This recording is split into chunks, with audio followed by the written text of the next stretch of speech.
Unacademy Combat. Compete, crack, conquer.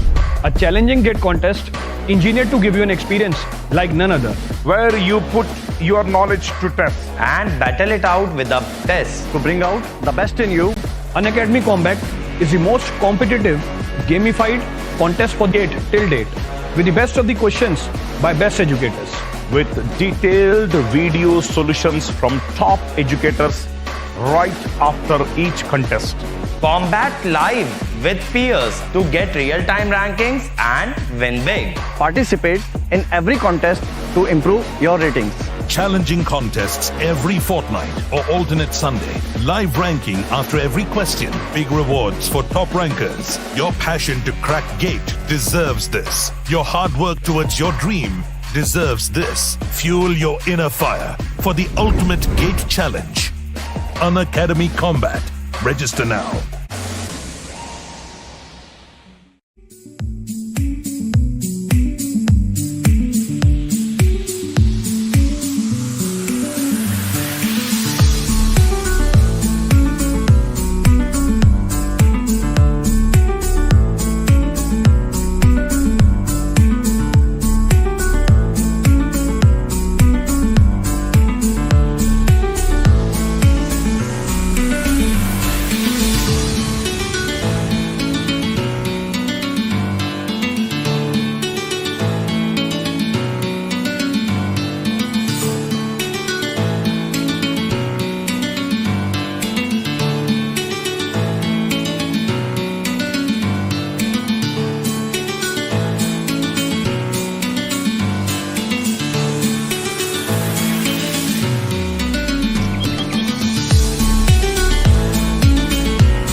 So, hello everyone and welcome to Unacademy. If my voice is clear, please let me know.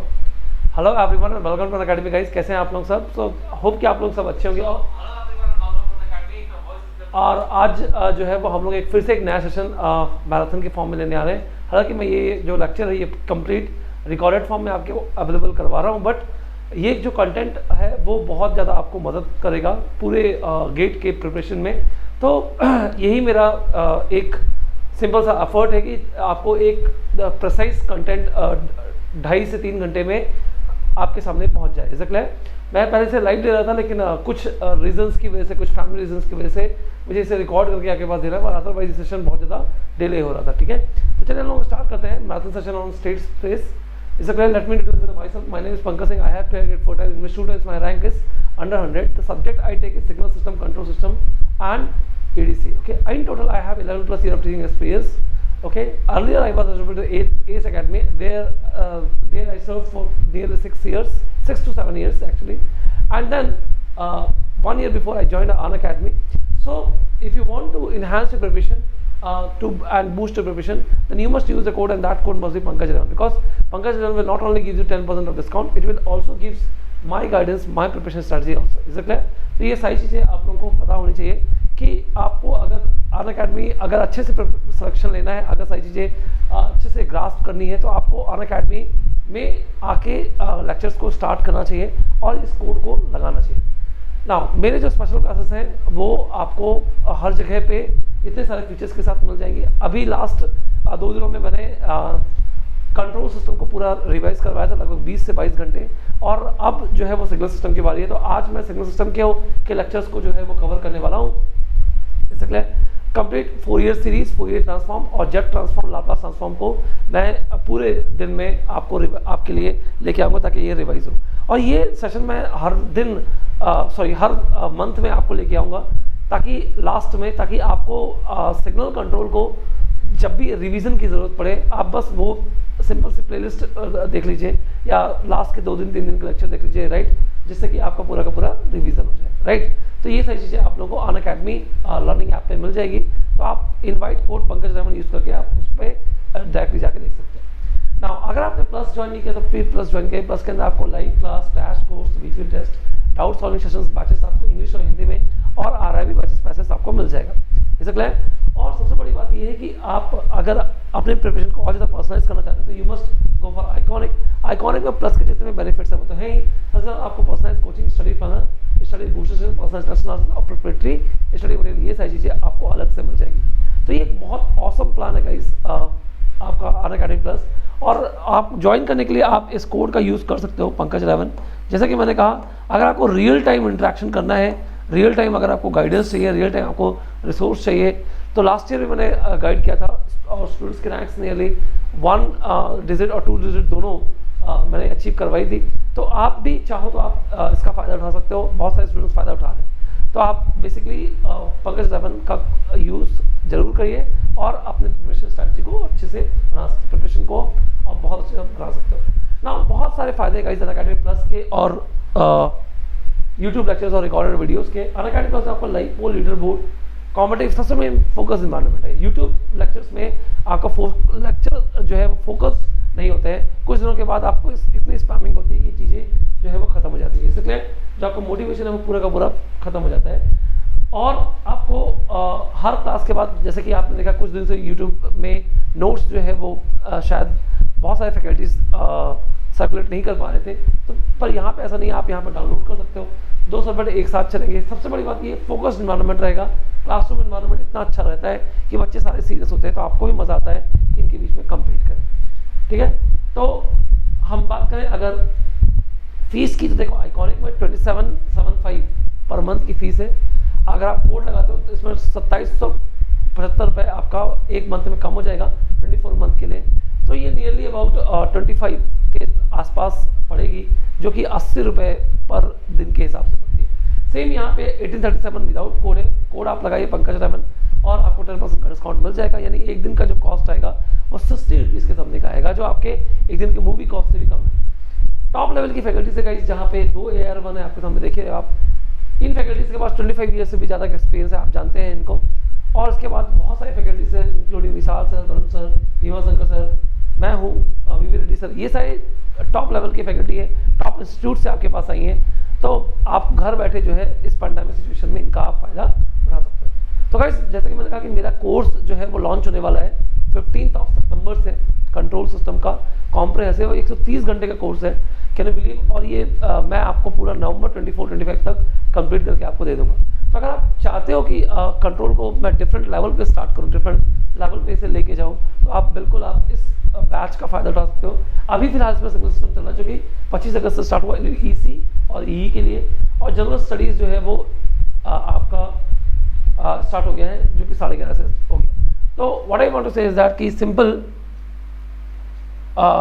ये आप जो batch है वो 15 सितंबर से start होगा, तो प्लीज़ इनको आप ज्वाइन करें, ठीक है, और कोशिश करिए कि जो है बहुत जल्दी से जल्दी आप ज्वाइन करके आप प्रोसेस में आ जाएं और इस तरीके से आप अपनी प्रिपरेशन को अच्छा कर सकते हैं। अगला जो कॉम्बैट होगा वो नेक्स्ट संडे को होगा, is it clear?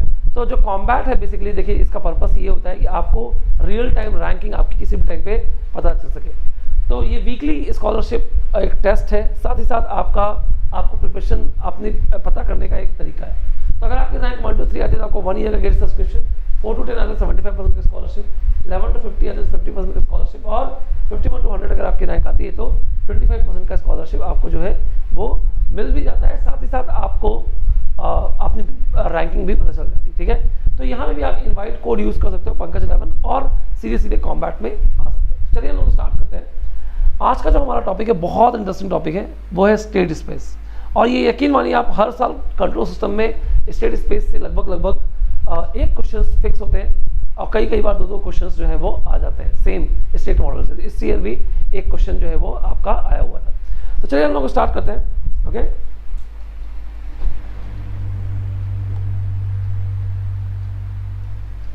Okay, so now question is that what do mean by state. Okay, अब आप ध्यान से देखिए स्टेट से हम क्या समझते हैं। Just a minute guys.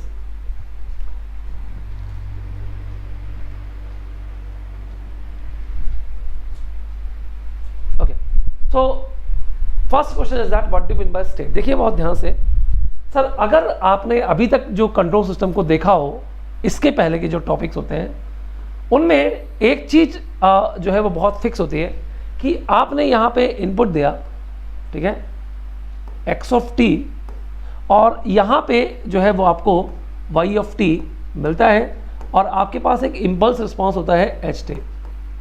अब देखो ये जो सिस्टम है, ये पर्टिकुलर जो एक आपका सिस्टम है, इस सिस्टम के अंदर आपको जो है वो एनर्जी स्टोरिंग एलिमेंट है।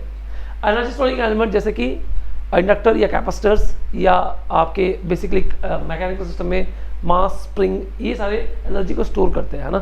तो अब ये अपने अंदर कुछ ना कुछ एक इनिशियल कंडीशंस जो है वो लेके बैठेंगे, जैसे कि इंडक्टर्स में पास्ट करंट रिकॉल होती है और कैपेसिटर में पास्ट वोल्टेज जो है वो रिकॉल होती है ना। पॉइंट ये है कि अगर हम ध्यान से देखें तो अभी तक हम लोगों ने जो डिफाइन किया था, हमने अभी तक ट्रांसफर फंक्शन अप्रोच डिफाइन किया था, जहाँ पे हमने एक ट्रांसफर फंक्शन डिफाइन किया था HS, which is equal to how much, it is a YS over XS। Okay, HS is YS over XS। और अगर आपको याद हो तो हमने ट्रांसफर फंक्शन को डिफाइन करते वक्त हमने ये कहा था कि all initial conditions are zero, है ना। तो हमारी सारी की सारी इनिशियल कंडीशन जो थी वो क्या थी, जीरो थी। बहुत ध्यान से देखिए, all initial conditions are zero, यानी कि हमने अभी तक सिस्टम के अंदर इनिशियल कंडीशन को इंक्लूड नहीं किया था। लेकिन आपको पता है कि आपने कभी नेटवर्क में भी पढ़ा होगा सोर्स फ्री रिस्पॉन्स, मतलब अगर एक कैपेसिटर सिंपली चार्ज है कुछ सर्टन वोल्टेज के लिए, तो वो आगे t=0 प्लस पे, अगर t=0 माइनस तक आपने कैपेसिटर को चार्ज किया, लेट्स से 5 वोल्ट तक, तो वो आगे के सर्किट पे 5 वोल्ट का वोल्टेज सोर्स बन के आगे के सर्किट को फेड करेगा, जब तक इसके अंदर वो जो एनर्जी स्टोरिंग एनर्जी जो है उसके अंदर बनी रहेगी। ऐसे हाफ CV²। तो मैं ये कहना चाहता हूँ कि जो इनिशियल कंडीशन अभी तक आपने ड्रॉप कर दिया था, आपने सिर्फ और सिर्फ एक्साइटेशन का रिस्पॉन्स देखा था, लेकिन कई बार इस इनिशियल कंडीशन की वजह से भी टोटल रिस्पॉन्स आपको मिलते हैं। तो अगर मैं आपको डिफाइन करूं एक सिंपल YT अप्रोच, ये चीज़ मैं आपको दिखाऊं भी, तो YT जो है वो है माइनस इन्वर्टेड टू t, और यहाँ पे है x टाउ और यहाँ पे है d टाउ। बहुत ध्यान से देखिए, minus inverted to x tau d tau. आप इसे माइनस इन्वर्टेड से इन्वर्टेड आप कर सकते हो, पर मैं इसे इस फॉर्म में रिप्रेजेंट कर रहा हूँ। तो क्या मैं इस इंटीग्रल को जो है वो चेंज कर सकता हूँ? अगर मैं इस इंटीग्रल को चेंज करूँ, देखिए ध्यान से, अगर मैं इस इंटीग्रल को चेंज करूँ तो मैं इस YT को ऐसे भी लिख सकता हूँ कि YT is equal to minus inverted to 0, okay, x tau d tau, x tau h tau, x tau into h t minus tau d tau. Convolution integral है। तो x tau into h of t minus tau d tau और plus 0 to t x tau into h of t minus tau D tau. बहुत ध्यान से देखिए please, मैं ये कहना चाह रहा हूं कि यहाँ पे जो टोटल आउटपुट है ये दो चीज़ों से मिलकर बना हुआ। अगर मैं कहूँ कि मेरा जो सिस्टम है वो एक्साइट हुआ है 0 पे, तो ये जो आउटपुट आपको मिल रहा है ये सर 0 माइनस इन्फिनिटी टू लेके 0 माइनस तक का आउटपुट है। यानी ये तब आपके सिस्टम में रहा होगा जब इसमें कुछ ना कुछ एनर्जी स्टोरिंग एलिमेंट ने अपने अंदर कुछ एनर्जी जो है स्टोर की होंगी, है ना। और ये जब आपने आउटपुट इनपुट पे जब ट्रिगर्ड किया तो उस जगह पे ये आउटपुट आपका पर्टिकुलर पिक्चर में आएगा। तो अगर मैं इसको कहूँ तो ये जो रिस्पॉन्स है इसको हम कहते हैं फोर्स्ड रिस्पॉन्स, क्योंकि इस जगह पे इनपुट ट्रिगर्ड हुआ है। और ये जो रिस्पॉन्स है वो है आपका नेचुरल रिस्पॉन्स। इसी को हम जीरो स्टेट रिस्पॉन्स भी कहते हैं। और यहाँ पे है जीरो इनपुट रिस्पॉन्स। तो जो टोटल रिस्पॉन्स आपका होता है YT किसी भी सिस्टम के अंदर, वो होता है जीरो इनपुट रिस्पॉन्स और plus zero state response. Got it. Total जो रिस्पॉन्स होता है वो कॉम्बिनेशन होता है zero input response plus zero state response, या फिर आप इसे force response plus natural response का कॉम्बिनेशन भी मान सकते हैं। जहाँ पे फोर्स रिस्पॉन्स वो रिस्पॉन्स है जहाँ पे सिर्फ इनपुट जो है डायरेक्ट फोर्स किया जाता है जिससे कि सिस्टम का आउटपुट हो। जैसे कि अगर आपके पास एक पेंडुलम है, आपने इस पेंडुलम पे अगर मान लीजिए एक सिंपल पुश या पुल फोर्स लगाया तो पेंडुलम जो होगा वो ऑसिलेट करेगा, ये फोर्स रिस्पॉन्स है। लेकिन पेंडुलम अपने कुछ इनिशियल कंडीशन की वजह से भी, अगर वैक्यूम में है फिर भी इनिशियल कंडीशन की वजह से भी कुछ स्टोरिंग एलिमेंट की वजह से या स्प्रिंग की वजह से भी ऑसिलेट कर सकता है। That's what the natural response of a pendulum is. तो इसी प्रकार से एक सिस्टम के अंदर जो इनिशियल कंडीशन होती है उनकी वजह से जो रिस्पॉन्स आपको मिलता है वो है जीरो स्टेट रिस्पॉन्स। तो अब हमारा जो पर्पस है, अब हम एक ऐसी मेथड डेवलप करने जा रहे हैं पूरे थ्रू आउट, आप 2-2.5 घंटे में आप देखोगे, जो कि जिसके अंदर अगर हमने लेट्स से कोई भी इनिशियल कंडीशन है, अगर किसी सिस्टम के अंदर कोई इनिशियल कंडीशन है तो उसकी वजह से भी आउटपुट आपको रिफ्लेक्ट जो होगा वो मिलेगा। यानी आप देखोगे कि एक ऐसा एक्सप्रेशन हमारे पास मिल जाएगा कुछ देर के बाद जिससे कि हम इनिशियल कंडीशन की वजह से भी आउटपुट निकाल पाएंगे और इनपुट की वजह से भी आउटपुट निकाल पाएंगे। अभी तक नॉर्मली जितना भी हम लोगों ने कंट्रोल सिस्टम में जो काम किया है वो सिर्फ और सिर्फ किसकी वजह से काम किया है, सिर्फ इनपुट की वजह से काम किया है। सुनो, जैसे कि यूटी दिया तो ये रिस्पॉन्स मिला आपको। जैसे कि मैं अगर आपको कहूँ कि एक मेरे पास एक सेकेंड ऑर्डर कंट्रोल सिस्टम था, गॉट इट, लेट्स से इस फॉर्म में था ओमेगा एन स्क्वायर अपॉन, मैं एक क्लोज लूप की बात कर रहा हूँ, S square plus 2 zeta omega N S और प्लस ओमेगा एन स्क्वायर, और मान लो मेरे जीटा की वैल्यू ग्रेटर देन 0 और लेस देन 1 है। और अगर मैंने यहाँ पे इनपुट दिया यूटी से एक्साइट किया तो आपको पता है कि ये जो रिस्पॉन्स होगा वो होगा 1 minus of E to power minus of zeta omega N T upon root of 1 minus of zeta square, और यहाँ पे हो जाएगा sine of omega D T और plus 5। Got it, sine of omega D T plus 5, जिसका जो response आपको मिलेगा वो कुछ ऐसा मिलेगा। ठीक है, ये जो रिस्पॉन्स आपको मिलेगा। अब आप ध्यान से देखिए, ये जो टोटल रिस्पॉन्स है, ये जो रिस्पॉन्स आपको मिल रहा है ये सिर्फ और सिर्फ इनपुट की वजह से। Is it clear? जबकि ये सेकेंड ऑर्डर एक सिस्टम है जिसके अंदर RLC सर्किट है, ये एक सिंपल RLC सर्किट आपको पता है। ये सुनो, एक सिंपल RLC सर्किट का रिस्पॉन्स इस तरीके से कहीं होता है, सीरीज ले लीजिए, पैरेलल लीजिए, कुछ भी ले लीजिए, उसके अंदर 2 एनर्जी स्टोरिंग एलिमेंट होते हैं, इसलिए ये ऑर्डर जो होता है उसका सेकेंड ऑर्डर का होता है। पर इसके अंदर कुछ ना कुछ एक स्टेट हो सकती है, कुछ ना कुछ एक इनिशियल कंडीशंस डेवलप हो सकती हैं कैपेसिटर इंडक्टर की वजह से, उनकी वजह से भी रिस्पॉन्स हमें जो है वो चेक करने की जरूरत है। तो मैं एक बेसिक एग्जांपल लेता हूँ जहाँ पे मैं आपको स्टेट का मतलब क्या है और उसको हम कैसे किसी भी सिस्टम के मतलब एक बेसिक सिस्टम को गवर्न करने के लिए किस तरीके से ये ज़रूरी है, ये चीज़ें मैं डेवलप करने की कोशिश करता हूँ। तो चलिए हम एक एग्जाम्पल लेते हैं। तो मैं बेसिक आता हूँ इलेक्ट्रिकल नेटवर्क पे, एक सिंपल, बहुत सिंपल इलेक्ट्रिकल नेटवर्क आपके सामने जो है वो मैं ड्राइव करता हूँ। ठीक है, मान लो यहाँ पे मेरे पास एक VI सोर्स है, एक रेजिस्टेंस है R, एक इंडक्टेंस है, ठीक है, और एक सिंपल कैपेसिटेंस है।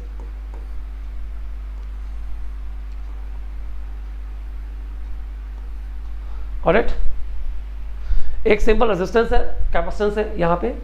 अब आप बहुत ध्यान से देखिए, यहाँ पे कितने एनर्जी स्टोरिंग एलिमेंट आपके सामने दिख रहे हैं? सर यहाँ पे 2 एनर्जी स्टोरिंग एलिमेंट आपके सामने दिख रहे हैं। दैट मीन्स कि एक यहाँ पे इंडक्टर होगा, एक कैपेसिटर है, तो कैपेसिटर का जो वोल्टेज है, कैपेसिटर का जो वोल्टेज है अपने अंदर स्टोर करेगा और इंडक्टर अपने अंदर जो है वो करंट को, फ्लक्स को बेसिकली जो है स्टोर करेगा। तो अब बहुत ध्यान से देखो, मान लेते हैं कि हम यहाँ पे हम एक स्टेट अज्यूम कर रहे हैं। अब बेसिक पर्पस ये है कि हम स्टेट किसको अज्यूम करें, ऐसा क्लियर? तो देखो ध्यान से, अगर हम ध्यान से देखें कि किसी भी फंक्शन को dx of t over dt है, बहुत ध्यान से देखिए, तो इसका जो लाप्लास ट्रांसफॉर्म होता है वो क्या होता है, s X S minus of x of 0। यानी कि अगर हम कोई ऐसा वेरिएबल चुन लें, कोई एक ऐसा वेरिएबल चुन लें जिसका डिफरेंशिएटेड फॉर्म भी हो, तो यहाँ पे इनिशियल कंडीशन आ सकती है। सुनो, x0 क्या है यहाँ पे इनिशियल कंडीशन से। तो अगर आपको याद हो तो इसके कैपेसिटर के अक्रॉस का जो करंट होता है I इज इक्वल टू कितना होता है, C dVc बाई dt। मान लेते हैं ये L है, ये C है, तो इसको हम लिख सकते हैं C dVc by dt, I is equal to C dVc by dt। तो हम ये मान लेते हैं कि मान लो हमारे पास एक Vc एक स्टेट है, Vc इज अ स्टेट, क्योंकि हमारे पास dVc बाई dt पॉसिबल है यहाँ से निकालना, dVc बाई dt हम यहाँ से निकाल सकते हैं। अगर हम सिंपल करंट की इक्वेशन लिखेंगे तो I is equal to C dVc by dt equation बन जाएगी। सिमिलरली अगर मैं यहाँ का वोल्टेज देखूँ तो V is equal to L di by dt है। तो इसका मतलब अगर हम एक दूसरी स्टेट यहाँ पे IL मान लें तो IL क्या हो जाएगी, IL एक स्टेट है मान लो, तो इसके लिए DIL बाई dt हम निकाल सकते हैं, DIL बाई dt की इक्वेशन हम फाइंड आउट कर सकते हैं, ऐसे क्लियर? और अगर हमें ये दोनों इक्वेशंस पता हो जाएंगे तो हम इसका लाप्लास ट्रांसफॉर्म लेके इसमें इनपुट और स्टेट दोनों को कंबाइन कर सकते हैं, है ना? तो चलिए हम लोग देखते हैं। अगर हम लोग ध्यान से देखें तो हमारे पास है VI इज इक्वल टू, देखो VR plus VL plus VC। क्या हम इसे ऐसे ले सकते हैं, सिंपल किरचॉफ का वोल्टेज लॉ है KVL, जहाँ पे मैंने ये लिखा। अब आप ध्यान से देखो, VR जो है यहाँ पे जो सीरीज में करंट फ्लो हो रही है, तो ये सीरीज में जो करंट होगी वो सेम ही फ्लो होगी। तो हम ये मान लेते हैं कि ये जो करंट है ये इंडक्टर की करंट है। दैट मीन्स कि मेरा जो VI होगा, वो क्या होगा बताइए, VI is equal to IL into R plus VL क्या होगा, L into DIL by dt और प्लस VC। हम ये मान लेते हैं, प्लस यहाँ पे इसके अक्रॉस का जो वोल्टेज है, ठीक है? अब आप ध्यान से देखो, अगर इस पूरी क्वेश्चन को देखो तो मेरे पास DIL बाई dt है, जो कि मेरे पास IL भी है, मेरे पास VC भी है, जो दो स्टेट्स है, और साथ ही साथ मेरे पास DIL बाई dt है। और ये एक्साइटेशन, ये कंप्लीट जो है वो एक्साइटेशन है, इसलिए। और ध्यान से देखें, ये जो IL है इसके क्रॉस, इसको हम कह लेते हैं इक्वेशन नंबर 1, और इक्वेशन नंबर 2 जो है वो IL is equal to C dVc by dt। इसको हम कह देते हैं इक्वेशन नंबर 2। अब VC मैंने एक स्टेट मानी थी, इसलिए dVc बाय dt अगर मुझे मिल गया तो ये बहुत अच्छी बात है। तो आप ध्यान से देखिए जरा, मैं फिर से इक्वेशन नंबर 1 लिख लेता हूं। इक्वेशन नंबर 1 मेरे पास थी VI is equal to IL into R और plus L into DIL by dt और प्लस VC। एक ये इक्वेशन थी, और दूसरी इक्वेशन ये थी कि ये मान लेते हैं इक्वेशन नंबर 1 है और दूसरी इक्वेशन नंबर 2 हमें लिखी होगी, बार बार क्यों लिखना। तो क्या हम यहाँ से DIL बाई dt का फॉर्म लिख सकते हैं? तो हमारे पास बताइए DIL बाई dt का फॉर्म क्या बन जाएगा। DIL बाई dt का जो फॉर्म बनेगा वो क्या बनेगा, देखिए वो बनेगा VI by L, okay, minus IL into R by L, ये इस साइड चला गया, और minus VC by L। Got it? क्या हम इस फॉर्म ले सकते हैं? अब देखो DIL बाई dt इनपुट पर डिपेंडेंट है, और देखो ये अपने खुद के वर्जन पर डिपेंडेंट है IL, और VC पे डिपेंडेंट है जो कि खुद एक स्टेट है। दूसरे क्वेश्चन को अगर मैं ध्यान से देखूं तो dVc बाई dt क्या है, देखो तो इस पर कोई इनपुट नहीं है, मींस 0 ऑफ VI। इस पर IL है 1/c plus 1/c of IL और प्लस 0 VC। क्या हम इसे ऐसे ले सकते हैं? क्या हम इसे इस फॉर्म में ले सकते हैं? तो हम अज्यूम कर लेते हैं कि हमारे पास VL एक स्टेट है, मान लेते हैं x1, तो VC स्टेट है हमारे पास x1, तो dVc by dt, okay, dVc by dt हमारे पास क्या हो जाएगा, x1 डैश हो जाएगा। dvc by dt is equal to क्या हो जाएगा, x1 डैश हो जाएगा। सिमिलरली अगर हम मान लें कि IL जो है वो हमारे एक स्टेट है x2, तो DIL by dt is equal to क्या हो जाएगा बताओ, ये हो जाएगा x2। ऑलराइट, तो हम इसी क्वेश्चन को, और VI को हम एक्साइटेशन है, तो VI को हम मान लेते हैं कि ये एक एक्साइटेशन है R। हमने ये अज्यूम अगर कर लिया, VI की वैल्यू अगर हमने R से रिप्रेजेंट कर लिया, R एक्साइटेशन है यहाँ पे, बहुत सारे लोग इसको U से भी रिप्रेजेंट करते हैं, ठीक है। तो आप कुछ भी आप यहाँ पे मान सकते हो, R मान सकते हो, U मान सकते हो, एक एक्साइटेशन है ये VI जो है इनपुट है, ठीक है। तो इस पूरे क्वेश्चन को क्या हम कैसे ले सकते हैं बताइए, x2 डैश, क्या मैं इसे ऐसे ले सकता हूँ, x2 dash is equal to क्या, R by L 1 by L into R minus IL है x2, so minus x2 into R by L, और ये है x1, तो means minus 1 by L into x1, हम इसे ऐसे ले सकते हैं। और सिमिलरली जो हमारे x1 डैश है वो हम क्या ले सकते हैं, देखो x1 डैश, ये देखो dvc by dt x1 dash है, ये है हमारा that is the 0 of R और plus 1 by c of x2 और प्लस 0 ऑफ x1, ये हमने इस फॉर्म में लिख दिया। तो अगर हम इसे मैट्रिक्स फॉर्म में देखें x1 डैश और x2 डैश, हम एक मैट्रिक्स के फॉर्म में इसे देखें, तो बहुत ध्यान से देखिए प्लीज। तो हमारे पास एक मैट्रिक्स आई है, देखो मैं यहाँ पे किस फॉर्म में लिख रहा हूँ, यहाँ पे x1 x2 के फॉर्म में लिख रहा हूँ। तो देखो जरा, x1 डैश पे x1 का कंपोनेंट कितना है 0 और x2 का कंपोनेंट है 1 बाई c, और x2 डैश पे x1 का कंपोनेंट है माइनस 1 बाई l, और यहां पे x2 कंपोनेंट है minus r by l, got it, and plus x1 dash पे r का कंपोनेंट है 0 और x2 डैश पे r का कंपोनेंट है 1 बाई l ऑफ r। क्या मैं इस पूरे स्टेट की डायनामिक्स को, इस पूरे नेटवर्क की डायनामिक्स को इसमें कन्वर्ट कर सकता हूं, कन्वर्ट कर सकता हूं, यस और नो? स्टेट की पूरी नेटवर्क को मैं इन पे इस डायनामिक्स पे रिप्रेजेंट कर सकता हूं। दो एनर्जी स्टोरिंग एलिमेंट थे, इसलिए दो स्टेट आ गए। आप और भी स्टेट्स अपने मन से आप भी अज्यूम कर सकते हो, यस और नो? तो अब आप बहुत ध्यान से देखो कि ये पूरे सिस्टम की डायनामिक्स है। अब आपके लिए नेटवर्क का कोई मतलब नहीं। अब एक नेटवर्क के ये दो स्टेट में इस तरीके से गवर्न आपको एक पर्टिकुलरली एक मॉडल मिल गया है, जहाँ पे कुछ मैट्रिक्स मिली है। ये ए मैट्रिक्स है और ये बेसिकली आपकी कौन सी मैट्रिक्स है, बी मैट्रिक्स है। तो इस तरीके से आपके दो मैट्रिक्स जो है वो आपके सामने आ गए हैं, जो कि सिस्टम के डायनामिक्स को रिप्रेजेंट कर रहे हैं। अगर मैं आउटपुट की बात करूँ तो बहुत ध्यान से देखिए प्लीज, इसका जो आउटपुट होगा वो क्या होगा। अगर आप ध्यान से देखें तो इसका जो आउटपुट होगा, मान लेते हैं हम यहाँ पे आउटपुट VO, तो VO जो है वो क्या है, देखिए VC के बराबर है। एक पर्टिकुलर VO जो है वो VC के बराबर है। तो VC क्या है, देखो बहुत ध्यान से, VC को मैंने अज्यूम किया था x1, और मान लेते हैं कि VO है y, तो y इज इक्वल टू हमारे पास है x1, और इस पर x2 का जो कंपोनेंट है वो 0 है, 0 ऑफ x2, और r भी इस पर कुछ नहीं है।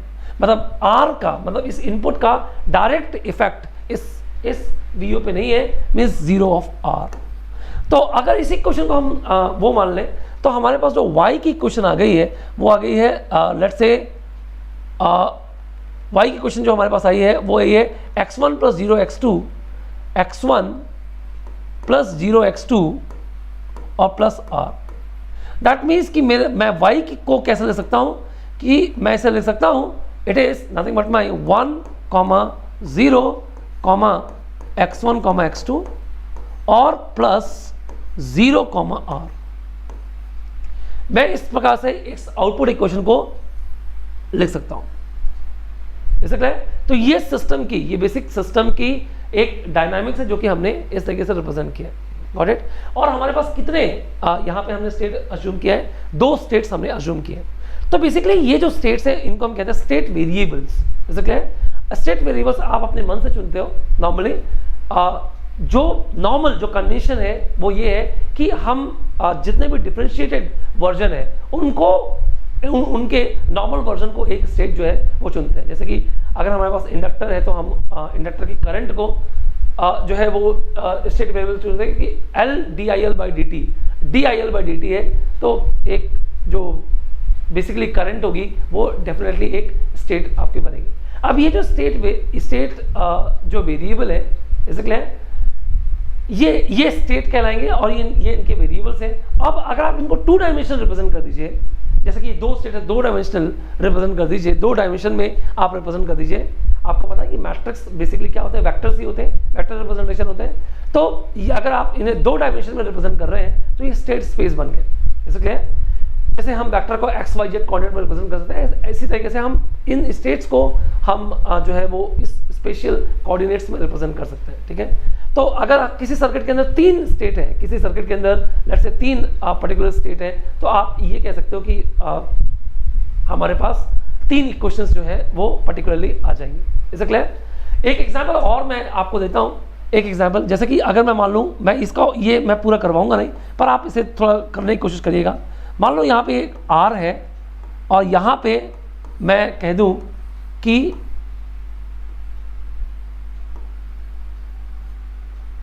C1 है, यहाँ पे L है और यहाँ पे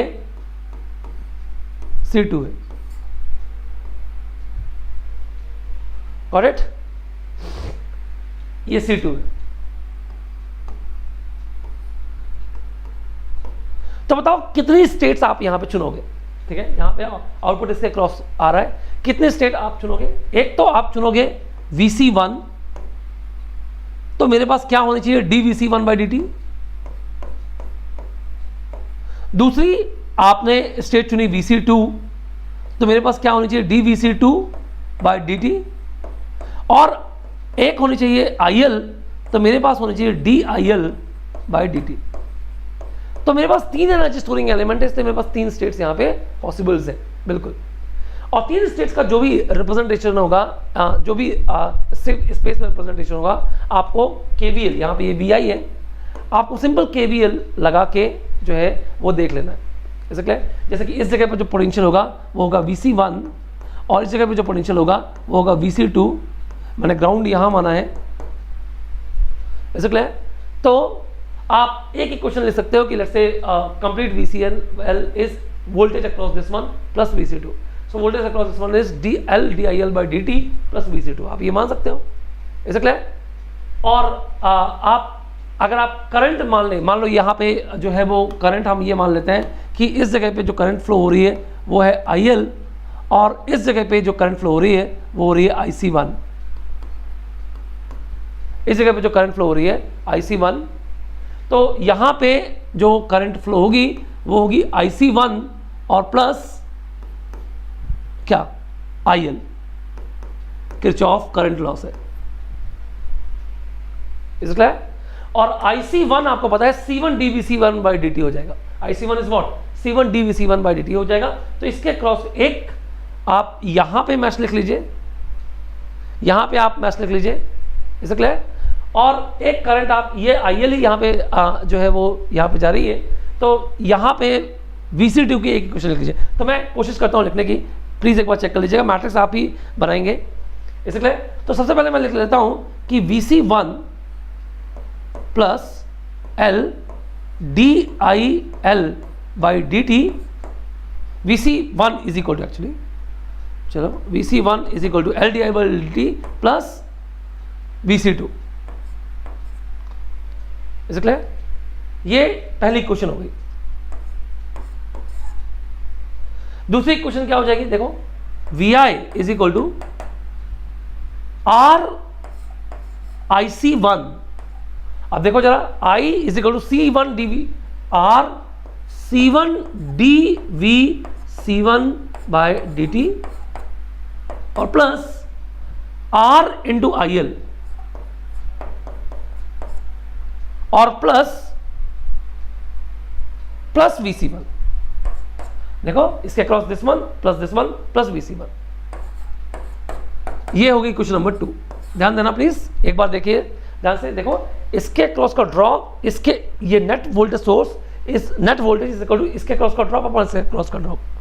तो ये इसका वोल्टेज ही मैंने लिख दिया VC1, और इसके क्रॉस जो करंट फ्लो हो रही है वो IC1 है, IC1 को C1 dVC1/dt कर दिया, और यहाँ पे है R × IL बेसिकली, और प्लस VC1। और थर्ड इक्वेशन क्या बन सकती है इसकी थर्ड इक्वेशन जो बन सकती है वो मैं थर्ड इक्वेशन यहाँ पे बना रहा हूँ। देखो मैं लिख रहा हूँ कि VC2 is 1/L current IL dt। तो dVC2/dt क्या हो जाएगा? dVC2/dt is equal to IL/L।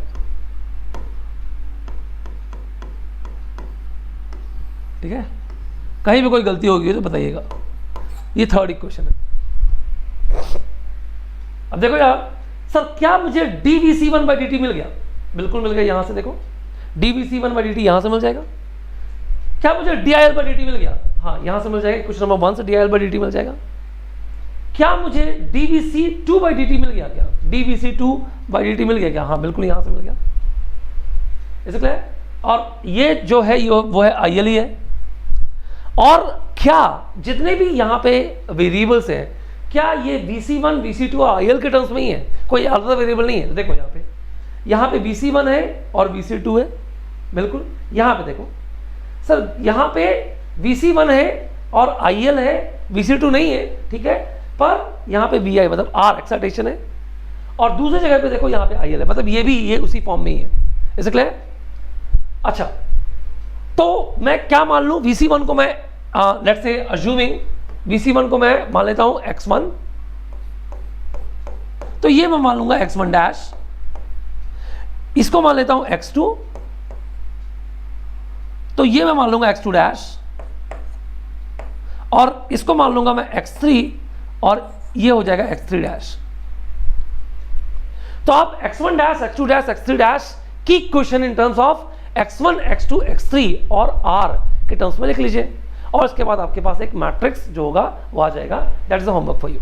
ये मैंने पूरा का पूरा आपको, तो एक 3x3 का मैट्रिक्स कुछ इस फॉर्म में मिलेगा आपको, कुछ ऐसा मिलेगा। देखो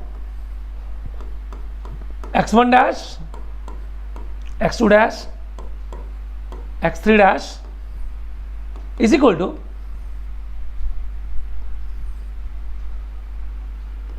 X1, X2, X3 plus R। आप इस फॉर्म में से लिख सकते हो। Got it? अच्छा, y की क्वेश्चन क्या लिख सकते हो? Sir y is equal to क्या होगा? Sir VO is equal to कितना हो जाएगा? VC2। तो VO मतलब y is equal to VC2, एक X2 है, तो इसका मतलब ये हो गया 0x1 और प्लस X2 और प्लस 0x3, और R का भी कोई इफेक्ट नहीं है, प्लस 0R। तो आप इस यहां से y की भी इक्वेशन ले सकते हो कि इट इज इक्वल टू कितना है?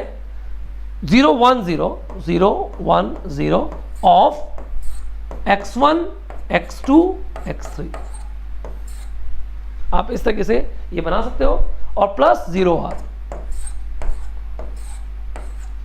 अब मैं ये मैट्रिक्स फिल करना आपको होमवर्क दे रहा हूं। आप यहां से देख के आराम से इन वैल्यूज को देख के, इन तीनों को आप इसको dVC2, ये X2 डैश हो जाएगा। X2 dash is equal to some IL क्या है? बेसिकली X3/L, मतलब सब टर्म्स जो होंगे 0 हो जाएंगे। ये सब आप लिख लोगे आराम से, इसमें कोई दिक्कत वाली बात नहीं। मैं I am not going to that is cover the entire time pass नहीं होगा यहाँ पे। इसलिए तो आप ये लिख सकते हो। ये एक बहुत बड़ा नेटवर्क है जहाँ पे मैंने स्टेट देने की कोशिश की। तो बेसिकली अब आप ध्यान से देखो, मतलब कि इसका मतलब ये हुआ कि अगर मेरे पास एक लेट्स से एक multiple input multiple output system है, मान लो मैं ये कह दूं कि मेरे पास लेट्स से ऐसे इनपुट आ रहे हैं एंड सो ऑन। मान लो यहां पे मेरे पास R1, R2, R3 dash dash dash dash R के इनपुट आ रहे हैं, मतलब के इनपुट्स आ रहे हैं। और इमेजिन करो कि मेरे पास Y1, Y2, y3 ym output आ रहा है,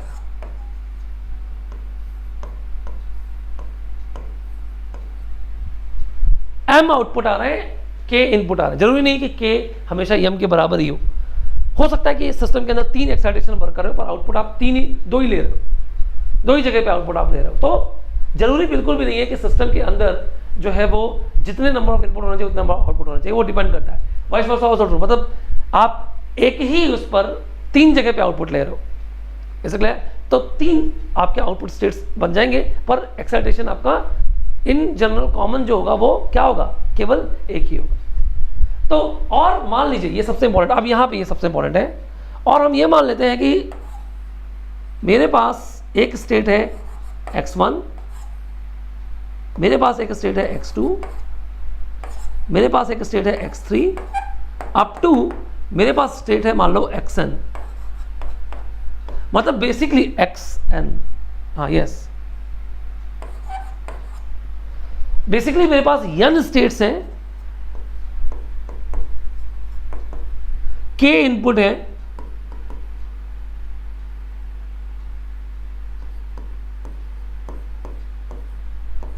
और m आउटपुट है।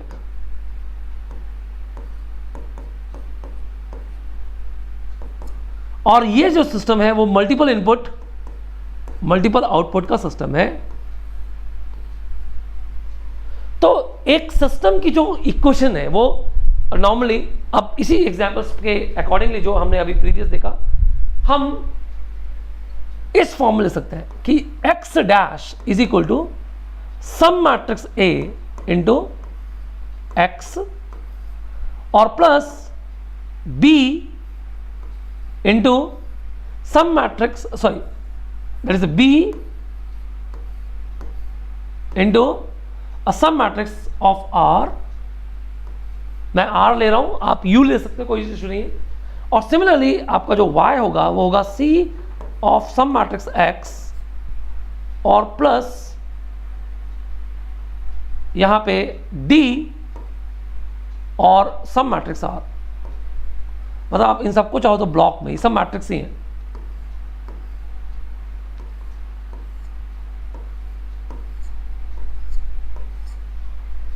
ऐसा क्लियर? जैसे कि यहां पे इस पहले एग्जांपल में आप देखो, जो A मैट्रिक्स था ये था A मैट्रिक्स, ये है आपका B मैट्रिक्स, ये है आपका C मैट्रिक्स और ये है आपका D matrix. Similarly second example में आपका ये आपका A मैट्रिक्स होगा जिसको आप लिखोगे, मैंने होमवर्क जो दिया है, और ये आपका B मैट्रिक्स होगा, ये C मैट्रिक्स होगा और ये आपका D मैट्रिक्स होगा। Got it? अब आप बहुत ध्यान से देखिए प्लीज, 3 ही डिफरेंशिएटेड स्टेट थी और 3 ही आपकी स्टेट थी जिनके डिफरेंशिएटेड वर्जन थे। तो A मैट्रिक्स हमेशा एक स्क्वायर मैट्रिक्स है। अब आप ध्यान से देखो प्लीज, अगर मैं आपसे कह दूं कि यहाँ पे n स्टेट्स हैं, दैट मीन्स कि इसका ऑर्डर क्या होगा, चलिए इसका ऑर्डर लिखते हैं। इसका ऑर्डर क्या होगा, n क्रॉस 1 डेफिनेटली, इससे क्लियर? तो इसका जो ऑर्डर होगा वो होगा n क्रॉस 1, और इसका जो ऑर्डर होगा y कितने आउटपुट है, तो ये है m क्रॉस 1 आउटपुट होंगे इसके। y कितने थे, m क्रॉस 1 आउटपुट होंगे। अब ऐसा होने के लिए देखिए ध्यान से, इन सब के ऑर्डर आपको डिसाइड करने पड़ेंगे। x तो सीधे सीधे n क्रॉस 1 है, x तो सीधे सीधे n क्रॉस 1, और ये क्या हो जाएगा आपका n क्रॉस n, सिंपल सी बात है। ये आपका क्या हो जाएगा n क्रॉस n, तभी होगा n क्रॉस 1। r देखिए कितने इनपुट है, k है, तो दैट मीन्स कि ये k क्रॉस 1 ये होगा, तो हमें n क्रॉस 1 चाहिए, तो ये हो जाएगा n क्रॉस k।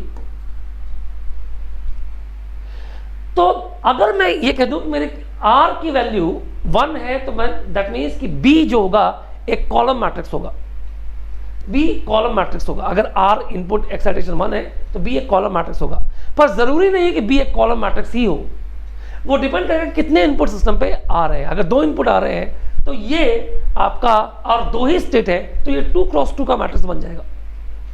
आप समझ रहे हैं मैं क्या कहना चाह रहा हूं? जरूरी कतई नहीं है कि आपका जो बी मैट्रिक्स है वो हमेशा एक कॉलम मैट्रिक्स ही हो, ऐसे क्लियर? ये हमेशा कॉलम मैट्रिक्स ही हो, ये बिल्कुल भी जरूरी नहीं है। आप समझ रहे हो? तो इसका मतलब ये हुआ कि बी जो है एक मैट्रिक्स है जो कौन डिसाइड करता है कि नंबर ऑफ इनपुट्स कितने हैं और नंबर ऑफ स्टेट्स आपने कितने अज्यूम किए हुए हैं। तो नंबर ऑफ स्टेट्स मान लीजिए n है, तो डेफिनेटली n इंटू और k है, तो n क्रॉस k इसकी ऑर्डर हो जाएगी। ऐसा क्लियर? सिमिलरली यहाँ पे m क्रॉस 1 है, ये n क्रॉस 1 है, ये फिक्स हो गया। ऐसा क्लियर? और r जो है वो आपका k क्रॉस 1 है। तो आप अगर आपको m क्रॉस 1 चाहिए तो c जो होगा वो डेफिनेटली m क्रॉस n होगा। c जो होगा वो डेफिनेटली क्या होगा? m क्रॉस n होगा। मतलब m आउटपुट है और इन सब की वजह से जो आपके स्टेट्स हैं इसकी वजह से। तो चूंकि यहाँ पे m की वैल्यू 1 थी प्रीवियस केस में, इस केस में m की वैल्यू 1 थी, एक ही आउटपुट आप ले रहे थे, इसलिए आपको ये क्या मिल गया? रो मैट्रिक्स मिल गया। और अगर ये 2 होता, y1 y2 होता, तो ये और 2 ही स्टेट होते तो ये 2 क्रॉस 2 का मैट्रिक्स बनता है। यहाँ पे आप समझ रहे हो? इस फीलिंग को समझो आप, इसलिए तो ये जो है वो आपका n क्रॉस 1 है। अच्छा, d मैट्रिक्स क्या होगी? ये k क्रॉस 1 है, तो डेफिनेटली मुझे क्या चाहिए? m क्रॉस 1 चाहिए, तो ये बेसिकली m क्रॉस k होगा। ये क्या हो जाएगा? m क्रॉस k होगा।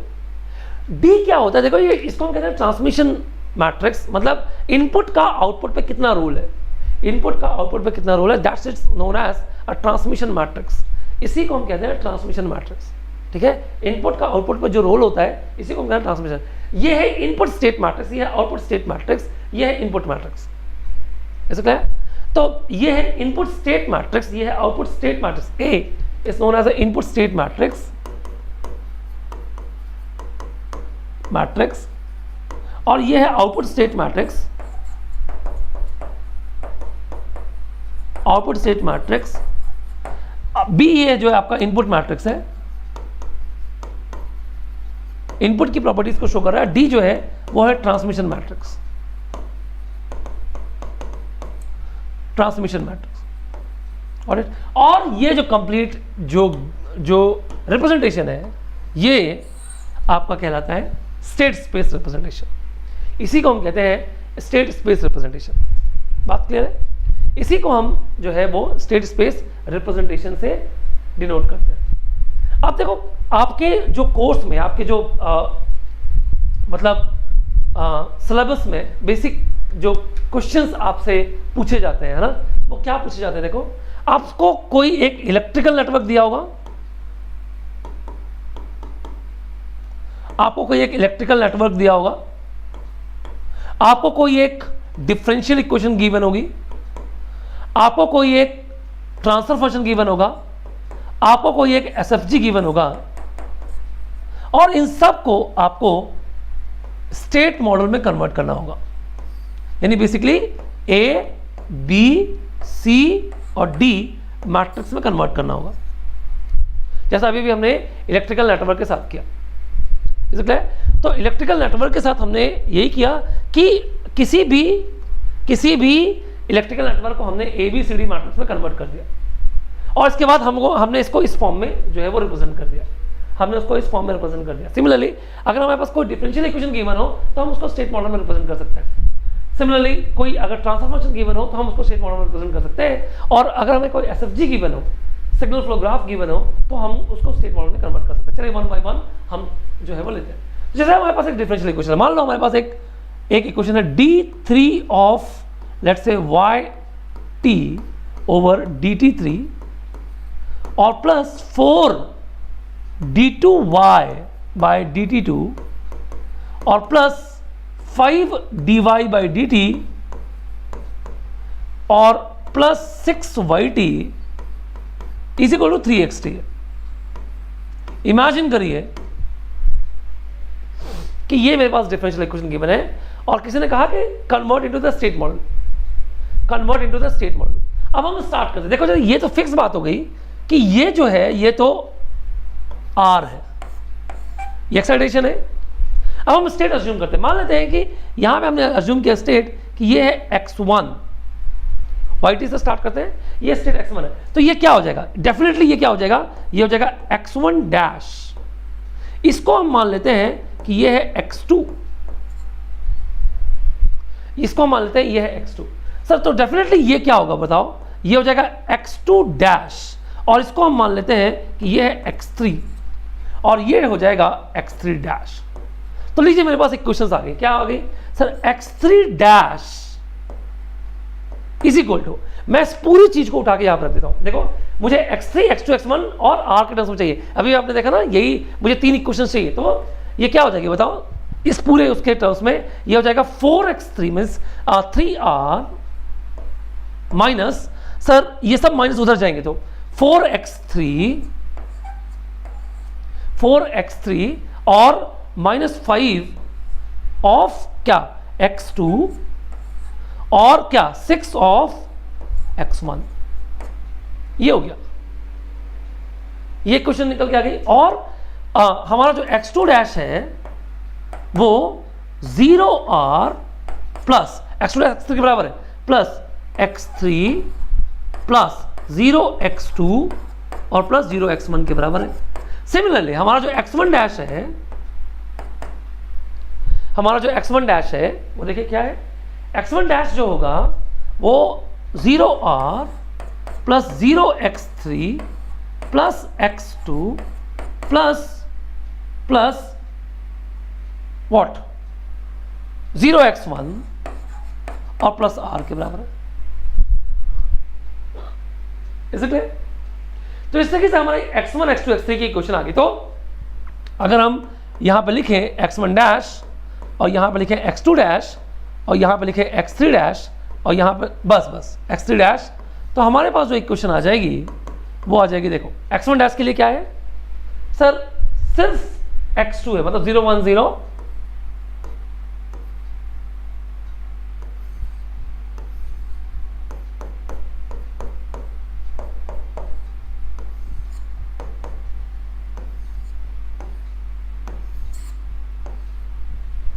क्या हो जाएगा ये 0 1 0, और x2 डैश क्या हो जाएगा बताओ 0 0 1, देखो 0 0 0 1 1, इसके बाद देखो इसमें x1 का कंपोनेंट है -6, फिर -5 और फिर -4, और इनपुट इन सब में 0 है, दैट मीन्स कि ये इनपुट जो होगा वो 0 0, पर x3 में है क्या 3, x3 में है 3। ये आपकी स्टेट मॉडल होगी, ए और बी मैट्रिक्स, सी और डी मैट्रिक्स यहां पे नहीं आएगी, सी और डी मैट्रिक्स जो है वो यहां पे नहीं आएगी, बात समझ रहे हो आप, सी और डी मैट्रिक्स जो होगी वो यहां पे नहीं आएगी। ऐसा क्लियर? तो इस तरीके से हमने एक बेसिक ऐसा, अब इसी को लोग रट लेते हैं ना कि सर कुछ मत करो, x1 डैश है, 3 डिफरेंशियल इक्वेशन का ऑर्डर है 3, तो मतलब 3 स्टेट आएंगी, तो जो हमारा मैट्रिक्स होगा वो x1, हमने लास्ट वाले को x1 माना है, तो हमने जो x1 डैश होगा वो 0 1 0 होगा, फिर 0 0 1 होगा, और इसके बाद सीक्वेंस को पीछे से लिख देंगे -6 -5 -4 -6 -5 -4, ये इस फॉर्म में लिख दिया। आप घोट लीजिए, और ये जो टर्म आएगा 3, ये इसके साथ आएगा, ये जो लास्ट वाला वेरिएबल उसके साथ आएगा। क्यों रटते हो? रटने का कोई सेंस नहीं है, इसे क्लियर? आप इजीली इसे 2 मिनट लगेगा गाइस। कई बार ना शॉर्टकट्स आपके लिए डिजास्टर्स होते हैं, ऐसा ना हो शॉर्टकट आप थोड़ा सा भी कोई कोफिशिएंट मिसिंग हुआ और आप बस मैट्रिक्स से रटते रह जाओगे, कोई भी कोफिशिएंट यहाँ पे मिस हुआ और आप बस केवल मैट्रिक्स ही रटते रह जाओगे। तो ये सबसे इंपॉर्टेंट बात है कि आप प्लीज कुछ भी चीज रटे नहीं, कोई भी चीज आपको रटने की जरूरत नहीं है, इसे क्लियर? आप अगर इजिली चाहो तो आप बड़े आराम से चीजों को हैंडल कर सकते हो, इसमें कोई दिक्कत वाली बात नहीं, ठीक है? चलिए मैं थोड़ा सा पानी लेके आता हूँ।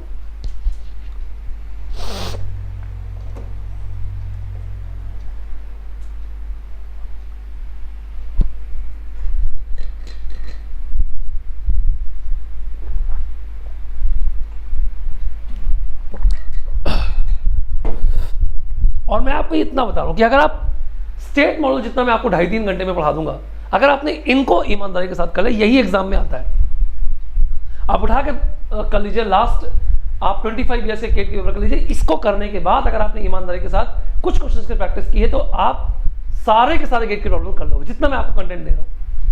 ये मोर देन सफिशिएंट कंटेंट मैं आपको प्रोवाइड कर रहा हूँ, is it clear?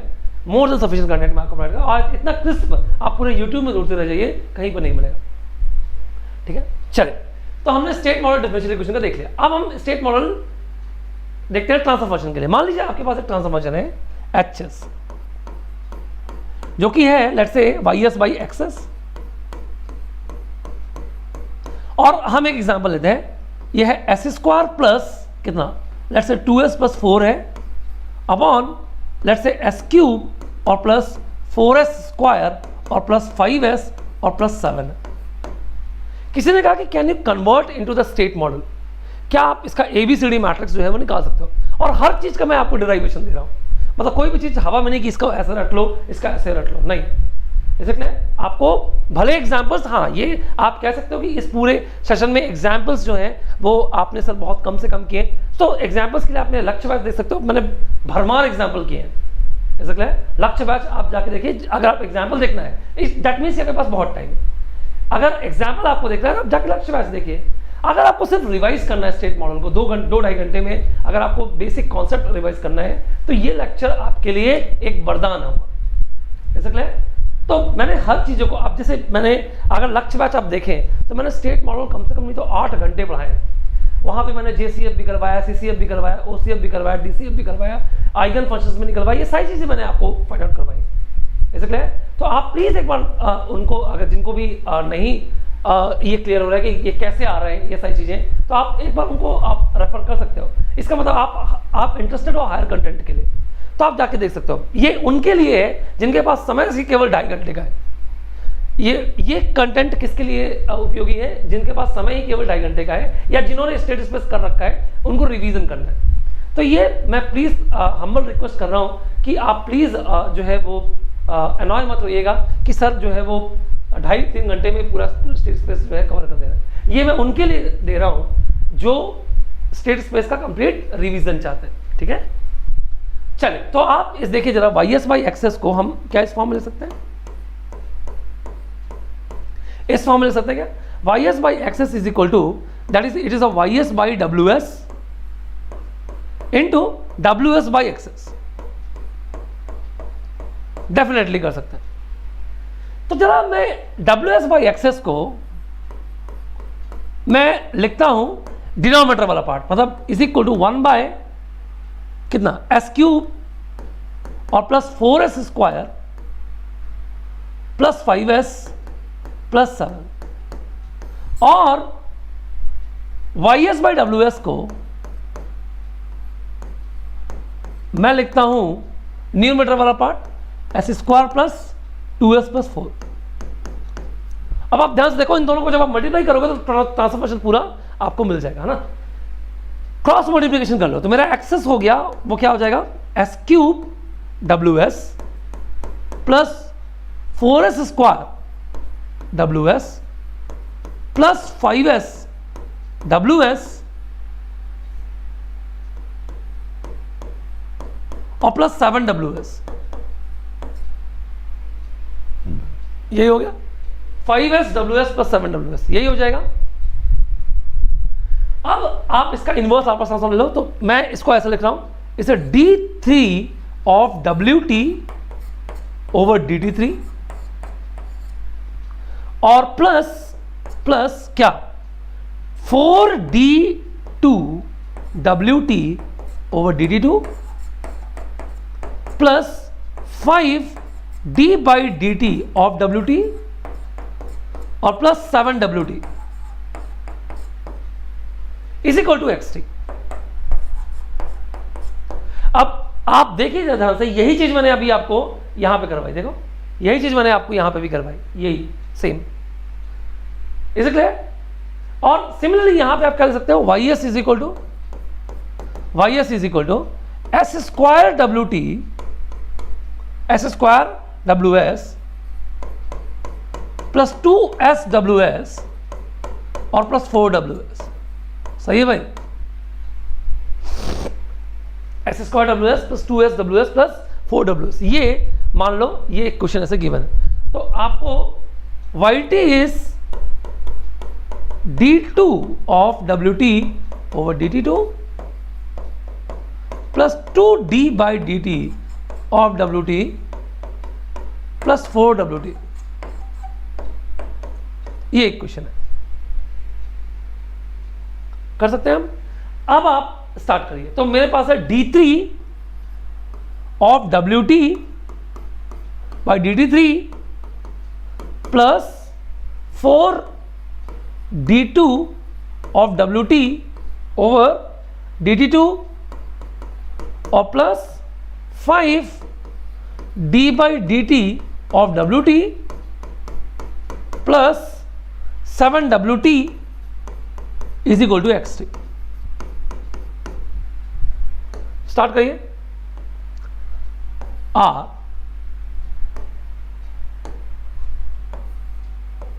r x1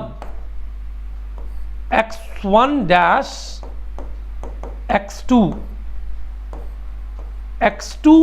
dash x3 dash. It means that x3 dash is equal to r minus 7x1 minus 5x2 minus 4x3 और x2 dash is equal to 0 r plus 0 x1 plus x2 plus x3 and x1 dash is equal to 0 r plus 0 x1. What is x2 dash? x3 na? Plus 0 x2 plus x3 plus x2 plus 0 x3. A matrix जो आपकी आ जाएगी वो बताइए क्या होगी? ए matrix जो होगी वो आपकी होगी 0 0 1 0 0 0 1 और सीक्वेंस को बैक से लिखना स्टार्ट कर दीजिए। तो -7 -5 -4 बी मैट्रिक्स क्या आएगी? देखिए कॉलम मैट्रिक्स ही आएगी, एक ही इनपुट है। तो 1 0 0 मतलब 0 0 1 ये हो गया।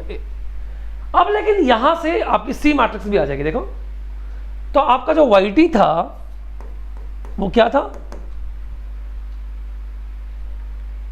d2 of wt by dt2 plus 2d by dt of wt plus 4wt। तो ये क्या था? x1। तो ये क्या था? x1 डैश x2, ये है x2 डैश x3। तो दैट मीन्स कि y is equal to x3 plus 2x2 plus 4x1 plus 0r। That means कि सी मैट्रिक्स जो होगी वो आपकी क्या होगी?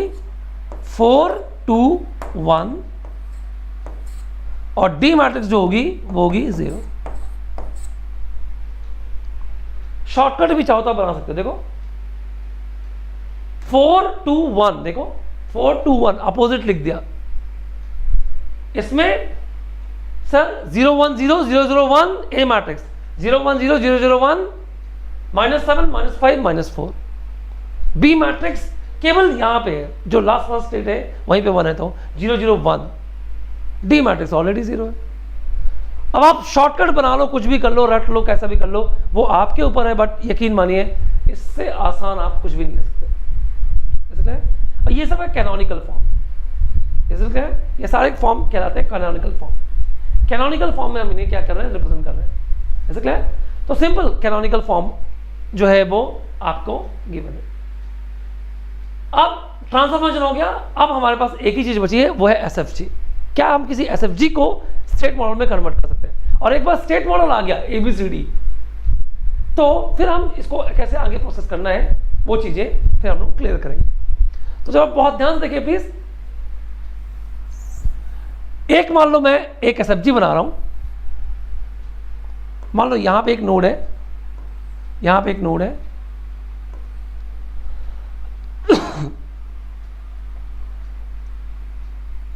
ठीक है,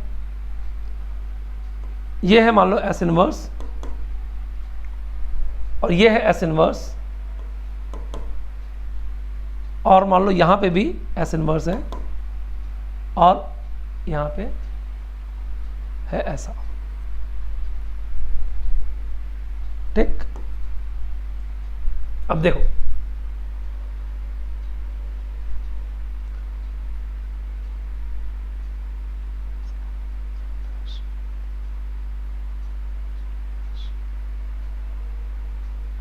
ठीक, अब मैं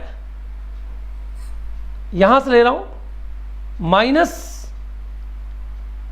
लेट्स से A0,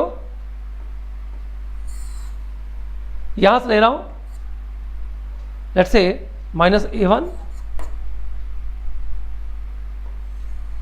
और यहां से ले रहा हूं लेट्स से माइनस A2। इस जगह से ये है R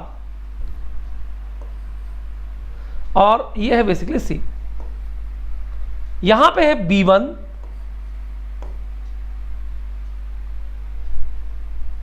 मान लेते हैं कि इस जगह से आ रहा है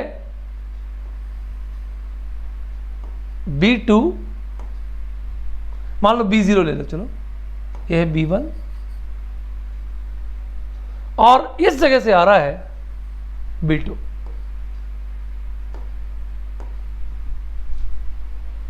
किसी ने कहा कि convert this into the state model, किसी ने कहा convert this into the state model. बहुत आसान है, ध्यान से देखो प्लीज। ये जो आपको S इनवर्स दिख रहे हैं, इसके पहले क्या 1/s, देखो 1/s है ना, ये 1/s का मतलब क्या है, ये इंटीग्रेशन होगा ना, इंटीग्रेशन होगा, तो मतलब ये बेसिकली क्या है, इंटीग्रेटर है, ये सब इंटीग्रेटर है। तो आप देखो आप स्टेट कैसे अज्यूम करोगे, अगर मैं यहां पे x1 मान लूं तो इस जगह पे क्या होगा, देखो इस जगह पे डेफिनेटली x1 डैश रहा होगा, तभी तो इंटीग्रेट होके x1 हो गया वो। इसी x1 डैश को मैं क्या मान रहा हूं, x2, ठीक है। बेसिकली इस नोड से आगे जब ये जाएगा तो ये इंटीग्रेट होके जाएगा। अब यहां पे देखो x2, तो यहां पे क्या होगा, x2 डैश, ये क्या होगा x2 डैश, तो x2 डैश इंटीग्रेट हो गया तो ये हो जाएगा x3 और यहां पे आ जाएगा x3 डैश, ये हो जाएगा x3 डैश, गॉट इट।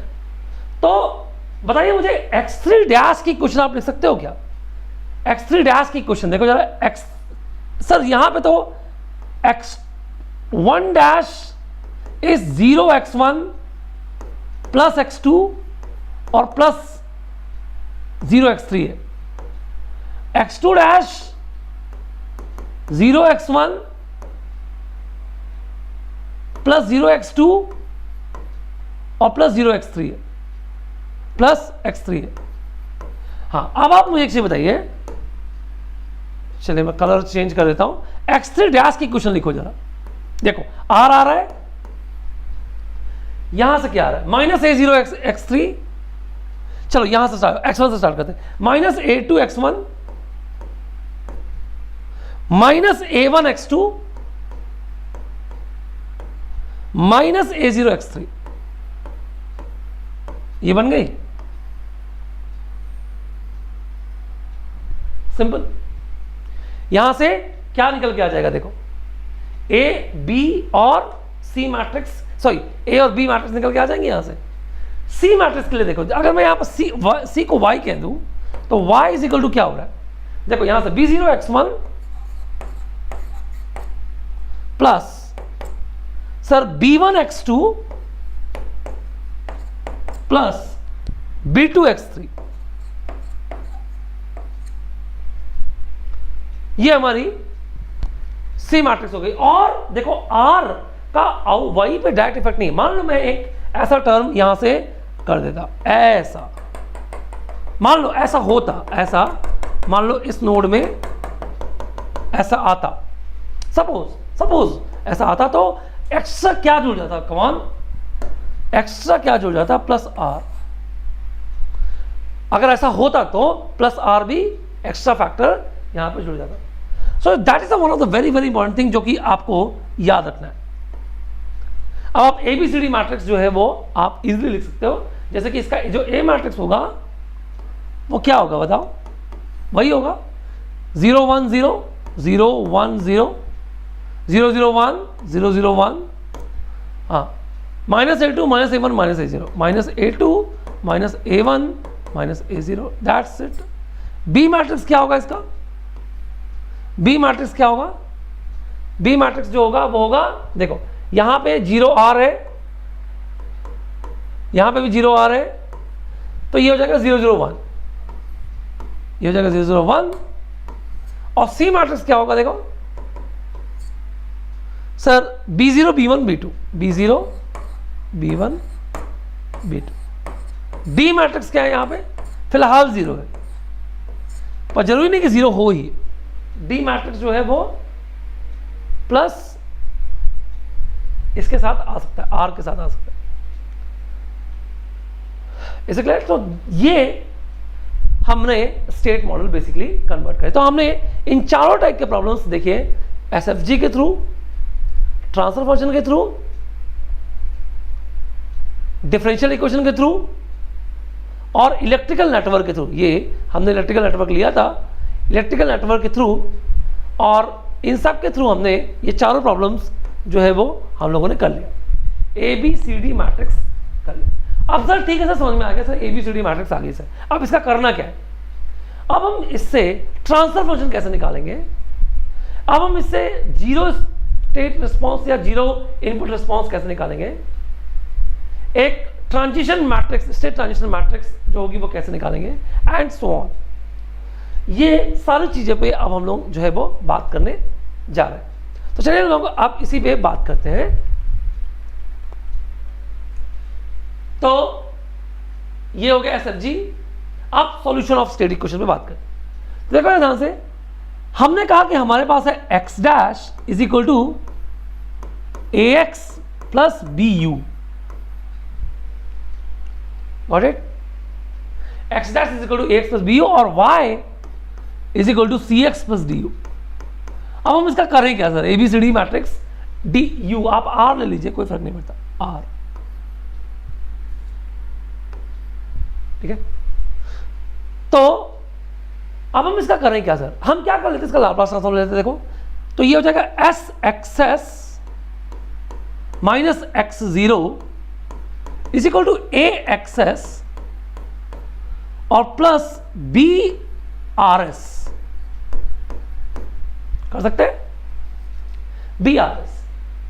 अच्छा थोड़ा सा इधर उधर करते हैं, तो ये हो जाएगा SXS minus AXS is equal to X0 और प्लस BRS। अब देखो ध्यान से, A एक मैट्रिक्स है ना, एक्सेस भी मैट्रिक्स है, ये तो मैंने कहा ये मैट्रिक्स ही है, कॉलम मैट्रिक्स, हाँ कॉलम मैट्रिक्स है n×1। तो इसका मतलब ये है कि S को भी मैट्रिक्स होना पड़ेगा। तो हम क्या कर देते हैं, अगर हमें एक्सेस कॉमन लेना है तो चलो मैं इसको ऐसे लिखता हूं, अगर मुझे एक्सेस कॉमन लेना है तो मैं इसे SI माइनस A से I आइडेंटिटी मैट्रिक्स से मल्टीप्लाई कर दूं, इस इक्वल टू क्या हो जाएगा X0 और प्लस B इंटू RS। यही बात हो गई, SI minus A into X S plus X0 plus B into RS। बहुत ध्यान से देखिए प्लीज। अब आप एक बात को समझिए प्लीज, आप एक बात को समझिए, ये जो आपकी SI minus A into X S plus X0 plus B into RS है, हम इस पर क्या करते हैं, SI माइनस A इनवर्स का प्री मल्टीप्लिकेशन कर लेते हैं।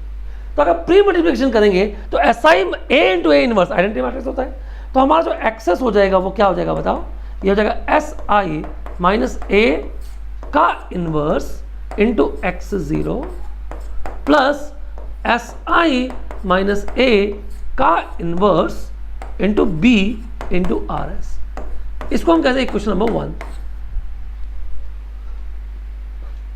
सेकंड इक्वेशन को पकड़िए। सेकंड इक्वेशन है आपकी y is equal to C X plus D U, तो y is equal to C Y S, Y S is equal to C into X S और plus d into U की जगह पे r कर लेते भैया, r, तो d into R S, यही होगा c into X S plus d into R S. Is it clear?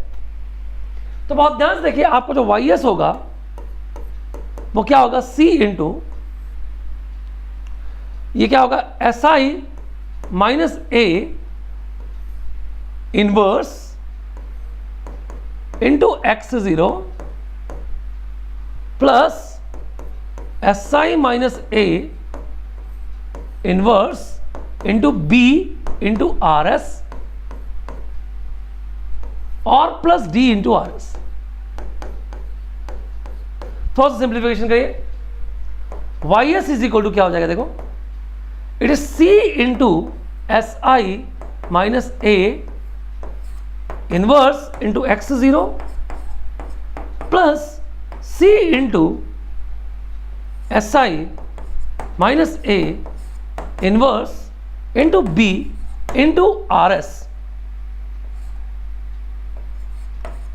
Plus D into R s. तो फाइनल इक्वेशन क्या बन जाएगी बताइए, Y S is equal to C s I minus A inverse times x zero plus R s common लेते हैं, C into s I minus A inverse into B plus D into R s. देखिए sir, यह इस output के दो component है, ये उसकी वजह से आउटपुट है जिसमें केवल स्टेट है, जिसमें केवल क्या है, स्टेट है, एक्स जीरो है। सर ये उसकी वजह से आउटपुट है जिसमें केवल इनपुट है। इसका मतलब ये क्या है बताइए, इसका मतलब ये जो है वो है जीरो इनपुट रिस्पॉन्स, और ये क्या है बताइए, ये है जीरो स्टेट रिस्पॉन्स।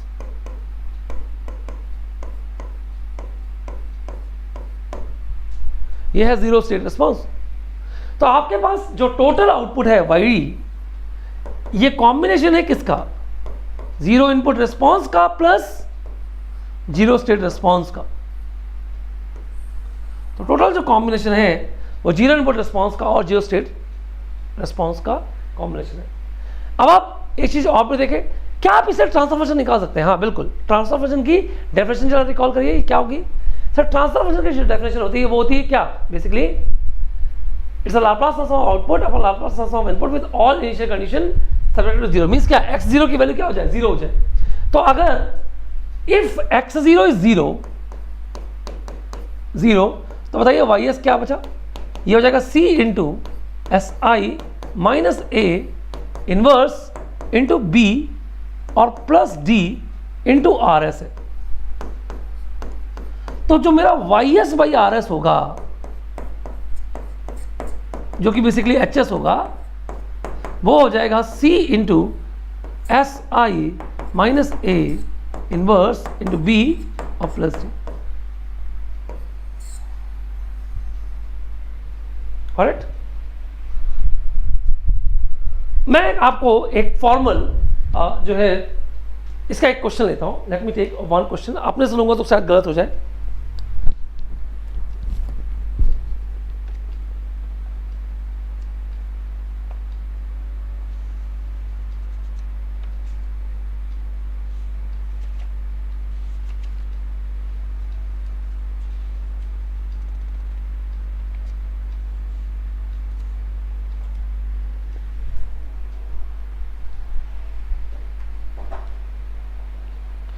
तो मेरे पास एक गेट का प्रॉब्लम है, मेरे पास एक गेट का प्रॉब्लम है जहां पे देखो बहुत ध्यान से, जहां पे ए मैट्रिक्स और बी मैट्रिक्स आपको गिवन है, सी और डी भी गिवन है। एग्जाम्पल, ए मैट्रिक्स गिवन है आपको कितनी, ये ऐसा है x dash is equal to कितना 0 1 -2 -3 of x plus 0 1 of r और y is equal to 1 0 of x plus 0 of r। आपको निकालना यह है कि फाइंड ट्रांसफर फंक्शन।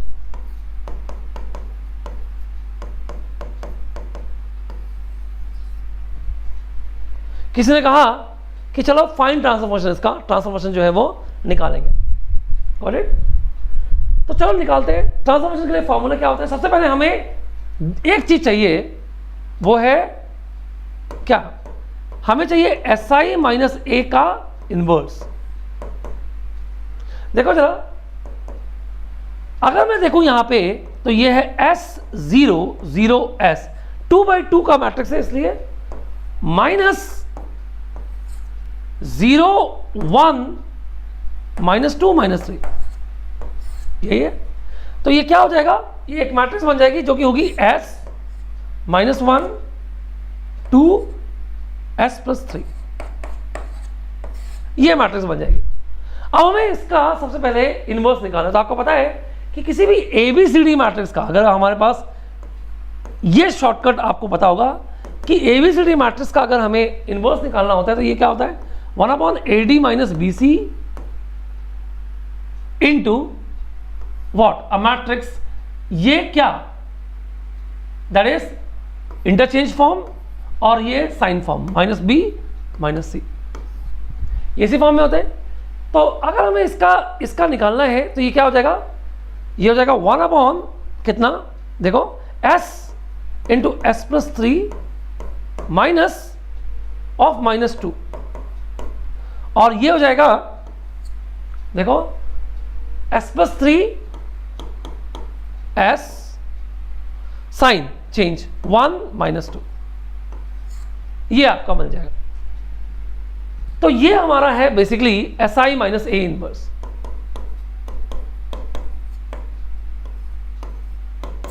तो बस हमें ट्रांसफर फंक्शन का फॉर्मूला लगाना है।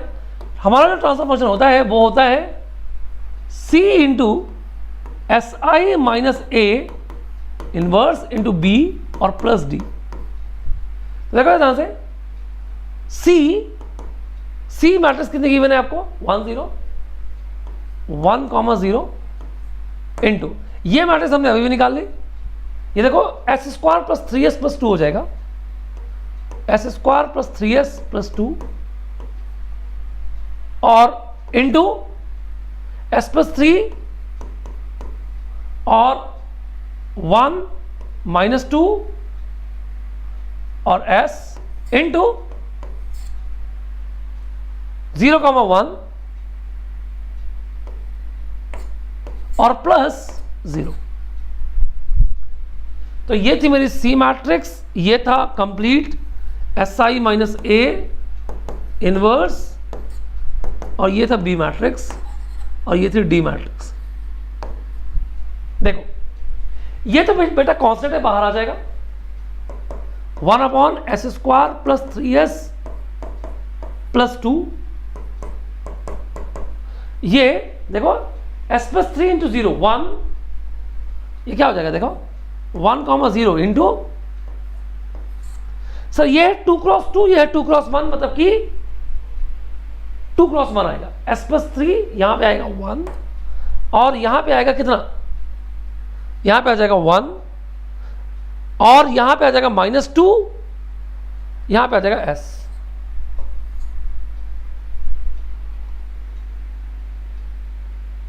तो ये बेसिकली क्या हो जाएगा? देखिए ये बेसिकली क्या हो जाएगा? 1 + S 0S, मतलब 1/S² + 3S + 2। चेक कर लेते हैं एक बार आंसर। बिल्कुल वही है, 1/S² + 3S + 2। और ये ट्रांसफर फंक्शन के सारे कोफिशिएंट्स देखो, एक CLTF है, इसके सारे कोफिशिएंट्स जो है वो पॉजिटिव हैं, इसलिए सिस्टम कैसा होगा? स्टेबल। लेकिन जरा एक बार मैं कैलकुलेटर लेके आता हूं, जरा एक बार मुझे इसको फैक्टराइज करो जरा। मैं चाहता हूं कि इसको एक बार आप फैक्टराइज करें। क्या ये कॉम्प्लेक्स पॉजिटिव रूट दे रहा है? तो मैं आपको एक चीज और दिखाऊं, रियल रूट अगर ये दे रहा तो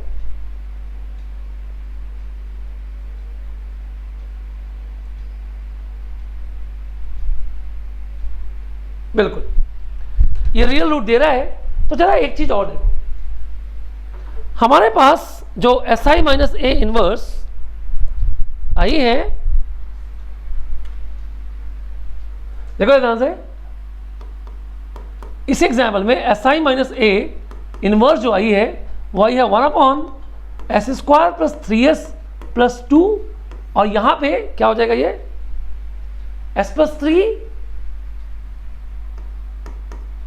और ये हो जाएगा 1, ये हो जाएगा -2 और यहां पे होगा s, जिसको मैं इसको ऐसे लिख सकता हूं कि ये हो जाएगा s plus 3 upon s plus 2 s plus 1, और ये हो जाएगा 1 by s plus 3 s plus 2 s plus 1, और ये हो जाएगा -2 बाय s प्लस 2 और s प्लस 1, और ये है s by s plus 3 s plus 1।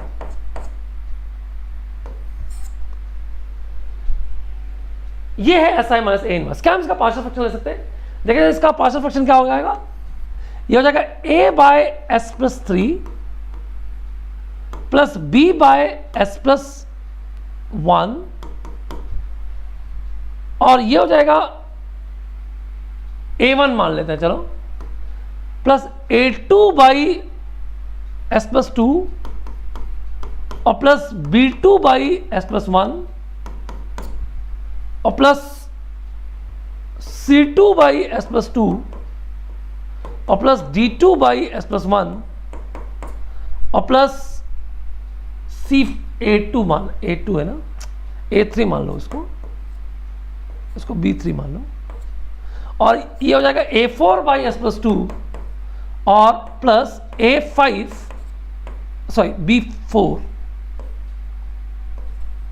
By s plus 1। जल्दी से मुझे इनकी कोफिशिएंट्स निकालो। मैं एक चीज और आपको दिखाना चाहता हूं। तो A1 क्या हो जाएगा बताओ? S की वैल्यू, अगर कोई गलती हो जाए तो प्लीज बताना प्लीज। S की वैल्यू -2 पुट करना है यहाँ पे, इसको हाइड करके। तो -2 यहाँ पुट किया तो ये तो 1 हो गया, और -2 यहाँ पे पुट किया तो ये हो गया -1। मतलब कि A की वैल्यू आ जाएगी 1 बाय -1, मतलब -1। चल B की वैल्यू बताओ।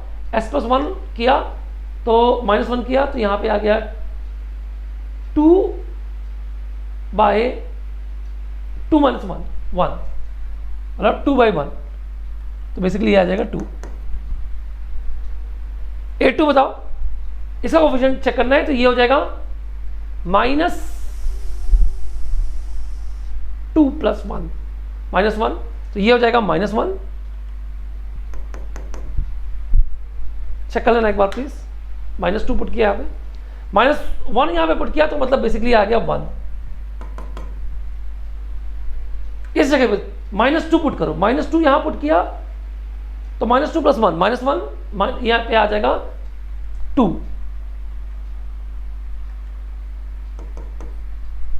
और B3 क्या आएगा देखो, -1 यहाँ पे पुट किया तो -1 प्लस 2 1 -2।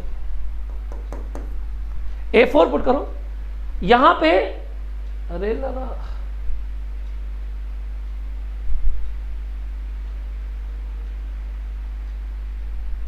S प्लस 2 होगा ये, हाँ S is equal to -2 put करो यहां पे, -2 यहां पुट किया और -2 यहां पुट किया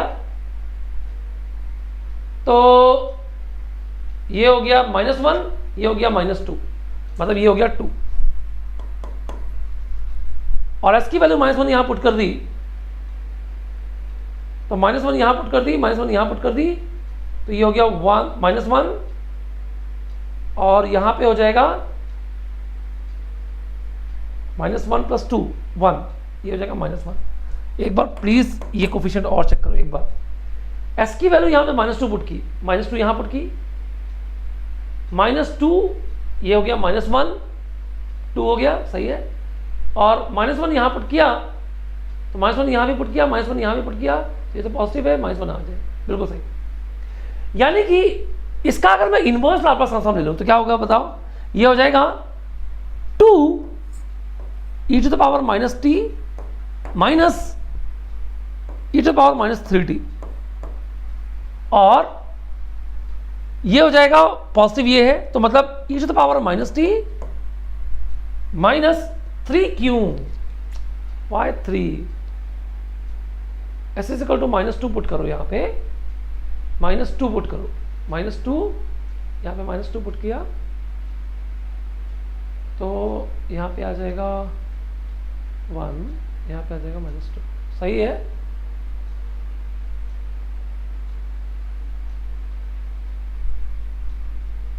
ये 2 ही होगा भाई, ये ब्लंडर मैं बहुत करता हूं, तो ये हो जाएगा, फिर से मैं लिखता हूं 2 e to power -t और -e to power -2t e to power -t minus e to power -2t, यहां पे आ जाएगा 2 e to power -2t और -2 e to power -t, 2 e to power -2t और minus e to power -t। ये जो आया है मतलब हमने बेसिकली क्या किया, SI - A इनवर्स का इनवर्स लाप्लास ट्रांसफॉर्म जो लिया है, इसको हम कहते हैं φt या φt, या फिर हम इसको कहते हैं स्टेट ट्रांजिशन मैट्रिक्स।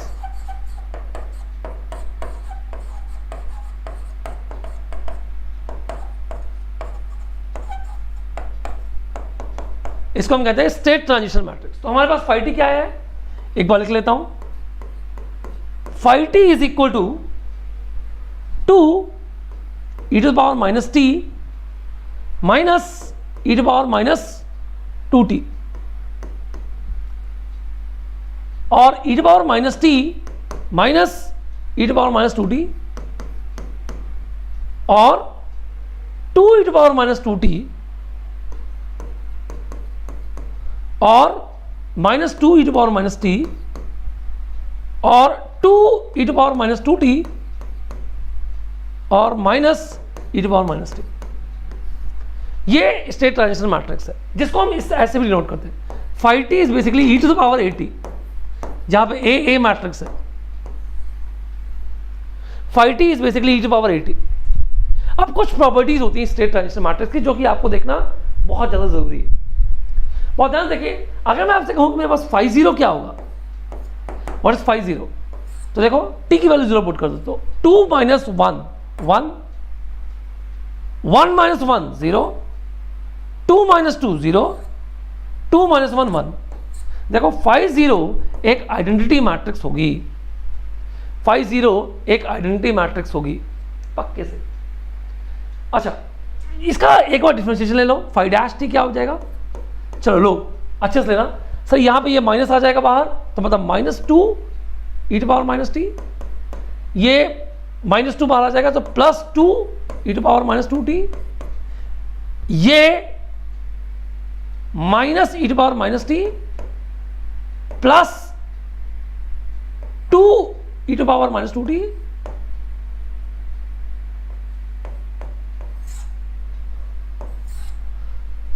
और क्या -4 e to the power -2t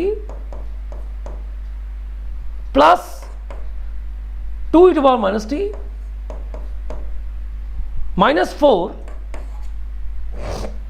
e to power minus 2t plus e to power minus t। अगर मैंने कोई गलती की हो तो प्लीज बता दीजिए।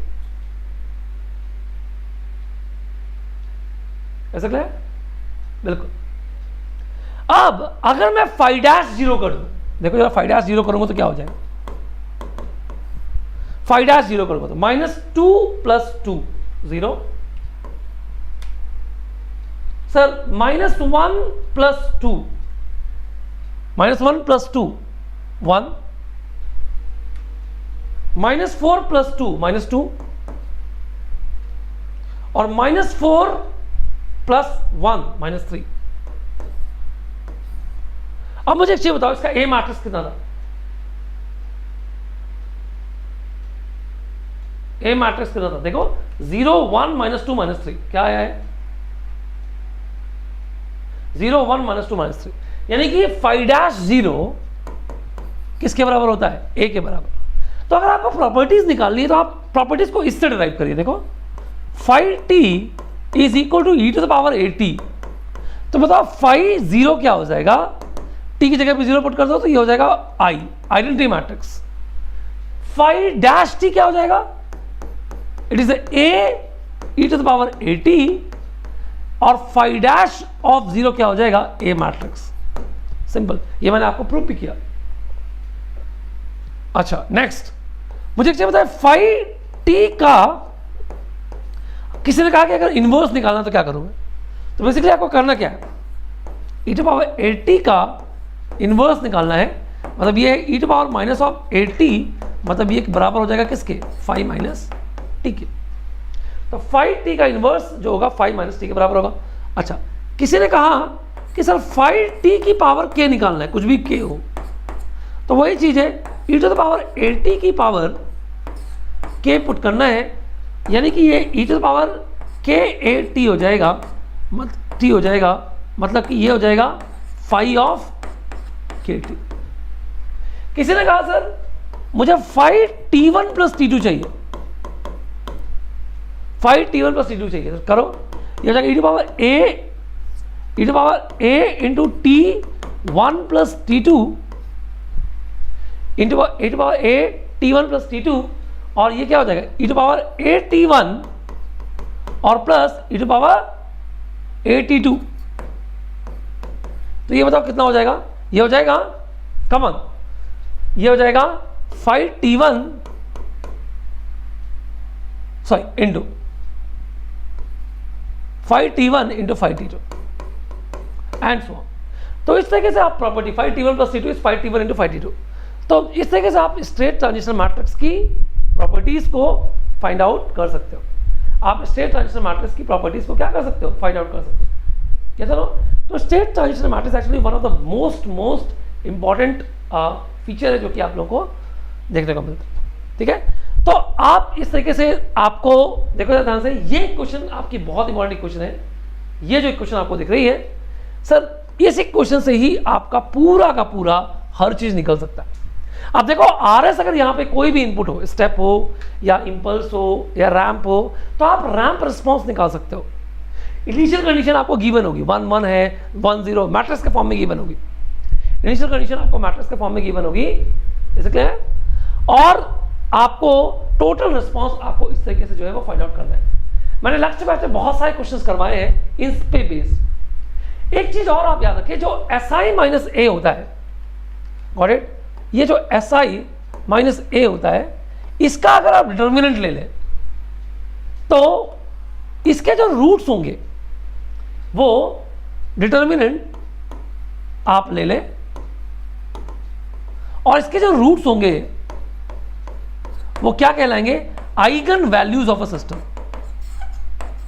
Eigen values of system. और बेसिकली कुछ नहीं होता, ये पोल्स होते हैं। जैसे कि इसी सवाल सिस्टम के लिए ए जो था वो था, क्या था? ए चेक कर लो, 0 1 -2 -3 है ना, 0 1 -2 -3। किसी ने कहा can find out the eigen values for the system.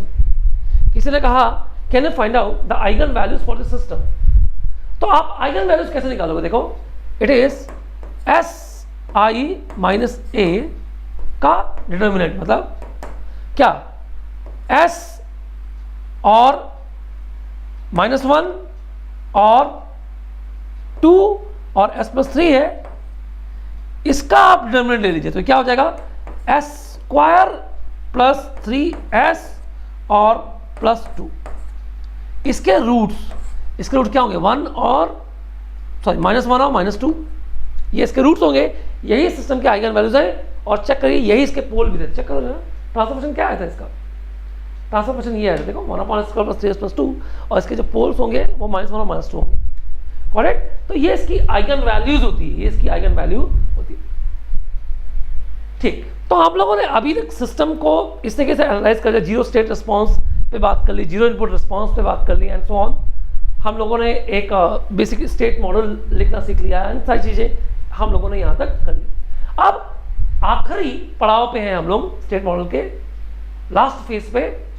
अब हमसे कभी कभी ये पूछता है कि एक स्टेट मॉडल को आप कंट्रोलेबिलिटी और ऑब्जर्वेबिलिटी टेस्ट में, ये तो बात कर ली state transfer matrix, controllability observability test में आप कैसे जो है आप कहोगे कि जो एक स्टेट मॉडल है आपका ये कंट्रोलेबल है कि ऑब्जर्वेबल है कि अनकंट्रोलेबल है कि अनऑब्जर्वेबल है एंड सो ऑन। इसके लिए हम जो बेसिक टेस्ट परफॉर्म करते हैं उसको हम कहते हैं कालमान टेस्ट। पहले इसका मतलब समझिए, अगर मान लो किसी सिस्टम के अंदर n स्टेट्स है और आउटपुट साइड से आप n स्टेट्स को कंट्रोल कर सकते हो, तो वो जो सिस्टम होगा वो कंप्लीटली कंट्रोलेबल होगा। आउटपुट साइड से अगर आप n स्टेट को कंट्रोल कर सकते हो तो वो जो स्टेट होगा वो कंट्रोल होगा। अच्छा, आप आउटपुट साइड से आप ऑब्जर्व तो, आप कंट्रोल तो नहीं कर सकते पर उन स्टेट्स को ऑब्जर्व कर सकते हो, उसको हम कहते हैं ऑब्जर्वेबल। मैं इसका सबसे बेस्ट एग्जांपल देता हूं, जैसे कि आपने कभी भी बड़े बड़े सीरियल्स में देखा होगा, स्पेशली एपिक्स सीरियल्स में, कि एक सिंपल रथ होता है, रथ को जो भी इंग्लिश में कहते हो, चैरियट शायद कहते हैं, जो भी, इज इट क्लियर? तो एक रथ होता है और उस रथ पे मान लीजिए 5 घोड़े, 5 हॉर्सेस जो है वो इस तरीके से लाइन बाय लाइन अरेंज्ड है, ठीक है, जुते हुए। और आपका जो रथ को चलाने वाला, जिसको हम सारथी कहते हैं, उसके हाथ में 5 रस्सियां हैं जिनके थ्रू उन घोड़ों को कंट्रोल वो कर रहा है। अब बहुत ध्यान से देखिए प्लीज, ये जो एक एक घोड़े हैं ये एक एक स्टेट है उस रथ की। आप समझ रहे हो? अब इमेजिन करो जरा, अगर सारथी बहुत अच्छा है तो 5 घोड़ों का वो बहुत सही से, बहुत अच्छे से अपने डेस्टिनेशन तक लेके जाएगा और कभी उसके हाथ से छूटेंगे नहीं। इसका क्या मतलब है?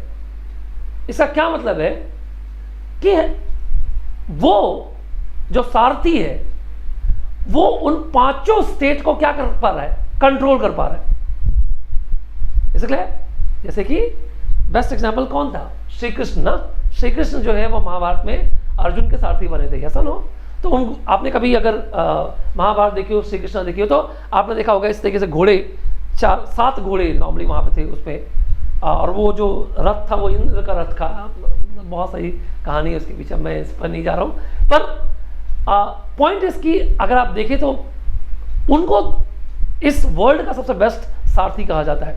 स्पिरिचुअल पॉइंट ऑफ व्यू से भी सारथी ही सब कुछ होता है, ऐसा ना हो? आपको कंट्रोल करने वाला कौन है? सारथी। तो उनको दुनिया का सबसे बेस्ट सारथी कहा जाता है। तो उन्होंने उस घोड़े को, उस रथ को इस तरीके से कंट्रोल किया कि पूरे महाभारत के युद्ध में घोड़े इधर उधर नहीं भागे। अब सोचिए कि आपको मैं बैठा दूं वहां पे और 2 घोड़े बागी हो गए और बीच के 2 घोड़े बागी हो गए 5 में से। आप समझ रहे हो मैं क्या कहना चाह रहा हूं? लेकिन समहाउ आप दोनों घोड़ों को सेंस तो कर पा रहे हो, लेकिन उन्हें ऑब्जर्व तो कर पा रहे हो, लेकिन उन्हें कंट्रोल नहीं कर पा रहे हो। आप मारते हो इधर हो, इस साइड जाने के लिए राइट साइड, जाते वो लेफ्ट साइड है। आप समझ रहे हो मैं क्या कहना चाह रहा हूं? तो इसका मतलब ये हुआ कि जो कंप्लीट सिस्टम है वो क्या है? ऑब्जर्वेबल तो है पर कंट्रोलेबल नहीं है। ऐसा क्लियर? आप सारी स्टेट्स को ऑब्जर्व कर सकते हो पर कंट्रोल नहीं कर सकते। इसके लिए हम एक कालमान टेस्ट जो है वो परफॉर्म करते हैं, और यहां पे हम दो मैट्रिक्स आपके सामने बनाते हैं, एक है QC और एक है QO। बहुत ध्यान देखिए, QC मैट्रिक्स जो होता है वो बनता है B AB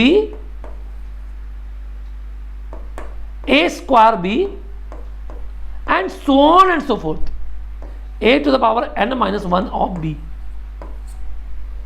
a to the power n minus 1 of B।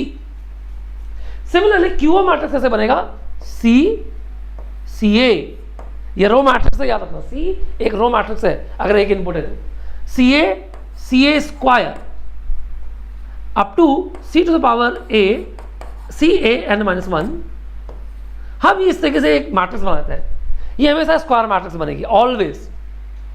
अब अगर हमारा मॉड डिटर्मिनेंट ऑफ QC और डिटर्मिनेंट ऑफ QO अगर नॉट इक्वल टू 0 है तो सिस्टम इस स्टेट में कंट्रोलेबल और ऑब्जर्वेबल होगा, कंट्रोलेबल प्लस ऑब्जर्वेबल होगा।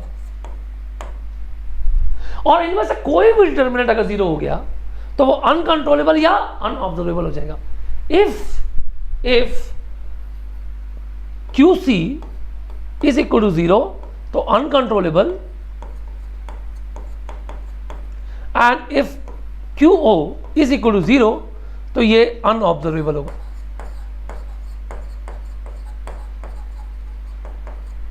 अनऑब्जर्वेबल होगा। तो हम ये कह सकते हैं कि पूरा का पूरा जो सिस्टम है, पूरा का पूरा जो सिस्टम है उसकी कंट्रोलेबिलिटी टेस्ट आप आराम से कर सकते हो। जैसे कि मैं इसी एग्जांपल पे, यही एग्जांपल को मैं चेक करता हूं। मान लो मेरे पास एक A मैट्रिक्स है, मान लो मेरे पास एक A मैट्रिक्स है 0 1 -2 -3। B मैट्रिक्स है मेरे पास 0 और 1। C मैट्रिक्स है मेरे पास 1 0। Perform Kalman test for controllability and observability.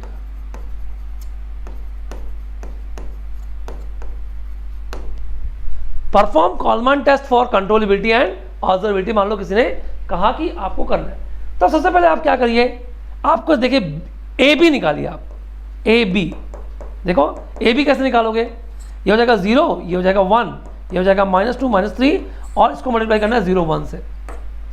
देखो 0 0 1 ये हो जाएगा 1, गॉट इट। -2 0 -3 ये हो जाएगा -3। चेक करना प्लीज, रो कॉलम ना, -2 0 -3, ठीक है। तो इसका मतलब ये हुआ कि हमारा जो QC मैट्रिक्स होगा वो क्या होगा, B और AB, बस दैट्स इट। 2 क्रॉस 2 का मैट्रिक्स है इसलिए दो ही टर्म आएंगे आपके पास। B क्या है बताओ, B है 0 1 और ये है 1 -3। अब इसका डिटरमिनेंट ले लीजिए, तो ये क्या हो जाएगा 0 -1 मीन्स -1, यानी कि ये कंट्रोलेबल है।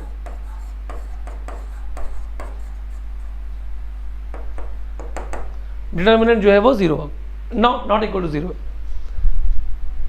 सेम मैं जरा C मैट्रिक्स देखूं, C मैट्रिक्स क्या था 1 0, तो C इंटू A, CA क्या होगा बताओ, 1 0 इंटू 0 1 -2 -3 करो, रो कॉलम 0 1 0 0 0 -2 0, तो ये एक आ जाएगा 1 0 और एक हो जाएगा 0 और एक हो जाएगा 1 1।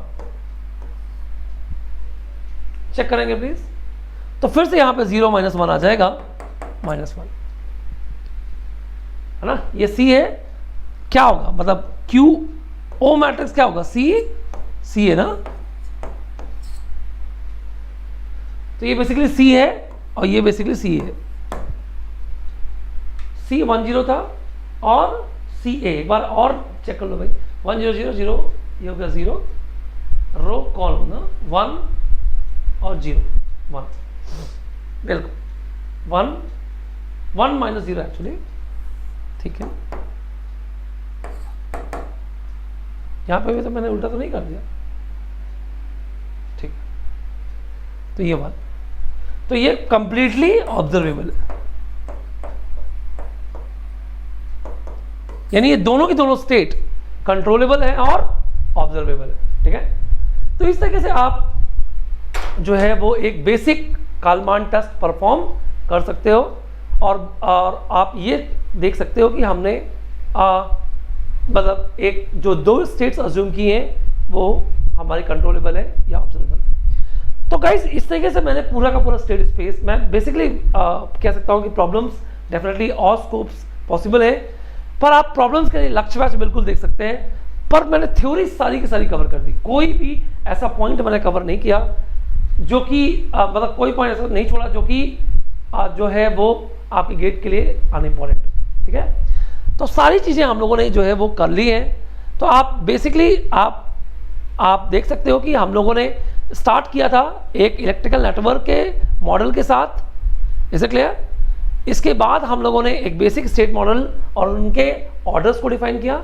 इसके बाद हम लोगों ने डिफरेंशियल इक्वेशन के स्टेट मॉडल को कन्वर्ट किया। इसके बाद हम लोगों ने ट्रांसफर फंक्शन को कवर किया। इसके बाद हम लोगों ने एसएफजी को कन्वर्ट किया। इसके बाद हम लोगों ने स्टेट इक्वेशन के सॉल्यूशन पे बात की। हम लोगों ने 2 सॉल्यूशन डिफाइन किया, एक तो zero input solution, zero state solution, और हम लोगों ने फिर इसके ट्रांसफर फंक्शन को डिफाइन किया, ये ट्रांसफर फंक्शन है, और एक बेसिक एग्जांपल लेके ट्रांसफर फंक्शन को एक्सपांड किया। फिर हम लोगों ने state transition matrix SI minus A का लाप्लास इनवर्स लिया और स्टेट ट्रांजिशन मैट्रिक्स डिफाइन की, और स्टेट ट्रांजिशन मैट्रिक्स की प्रॉपर्टीज को मैंने जो है वो हाईलाइट किया। ये प्रॉपर्टीज को मैंने हाईलाइट किया, सारी प्रॉपर्टीज मैंने कवर की। और इसके बाद मैंने जो है आइगन फंक्शन, आइगन वैल्यूज का कॉन्सेप्ट दिया, और इसके बाद मैंने कंट्रोलेबिलिटी और ऑब्जर्वेबिलिटी चेक मैंने जो है वो करवाया। मेरे ख्याल से आप कुछ भी नहीं बचा इस पूरे स्टेट मॉडल में। तो इसी तरह के लेक्चर्स के लिए आप जो है वो आप जो है आ सकते हैं अनअकैडमी में गाइस, और वहाँ पे ये बहुत डिटेल में होगा। वहाँ पे मैं आपको बेसिकली फील करवाऊंगा 130 घंटे में कि एग्जैक्टली कंट्रोल सिस्टम कहते किस पर, और गारंटेड आपको सारा एक्सपीरियंस जो होगा वो मिलेगा। बैच 15 सितंबर से स्टार्ट हो रहा है, तो अभी भी टाइम है गाइस, जो सेकेंड ईयर थर्ड ईयर में है और जो फाइनल ईयर में भी है, जो कॉम्प्रिहेंसिव कोर्स करना चाहते हैं तो बिल्कुल जो है वो कर सकते हैं।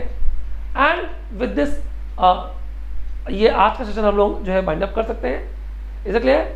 आप अनअकैडमी के अंदर मुझे यहाँ पे फॉलो कर सकते हैं। आप चाहो तो मुझे यहाँ पे कोई भी मैसेज, कुछ भी डिस्काउंट से रिलेटेड या कैसा भी मैसेज, अगर आप कोई भी डाउट है तो आप बिल्कुल देख सकते हो। मैं नोट्स आपको इस सेशन पे प्रोवाइड कर दूंगा, और आप जो है वो बक्स बाउंटी का यूज़ कर सकते हो। अगर कोई भी कंटेंट आपको इनअप्रोप्रिएट लगा हो या कहीं पे भी सुधार की गुंजाइश हो तो आप बिल्कुल बक्स बाउंटी का यूज़ कर सकते हो। और क्रिटिक्स गेट ICN और Unacademy GATE question electrical junctions पे नॉर्मली मैं जो है वो मिल जाऊंगा। And with this thank you very much. Lecture को प्लीज़ लाइक कर दीजिएगा, शेयर कर दीजिएगा, चैनल को सब्सक्राइब कर दीजिएगा, और बेल आइकन को प्रेस करना मत भूलिएगा जो नए। मैं बहुत जल्दी आपके पास लाइव आऊँगा। कंट्रोल सिस्टम का क्रैश कोर्स भी यूट्यूब के लिए मुझे ही स्टार्ट करना है, तब वो मैं आप लोगों को बहुत डिटेल में क्वेश्चंस के थ्रू ही करवाऊंगा, जैसे कि मैंने आपको इंट्रो में दिया था। तो फॉर दैम जिनको बुरा लग रहा है कि सर जो है लेक्चर्स रिकॉर्डेड आ रहे हैं, लाइव क्यों नहीं आ रहे, बहुत जल्दी मैं तो अपने प्रॉब्लम्स को शॉर्ट आउट करके मैं आऊँगा आपके पास। और so thank you very much guys, thank you, और हम लोग मिलते हैं क्रैश कोर्स में। Thank you.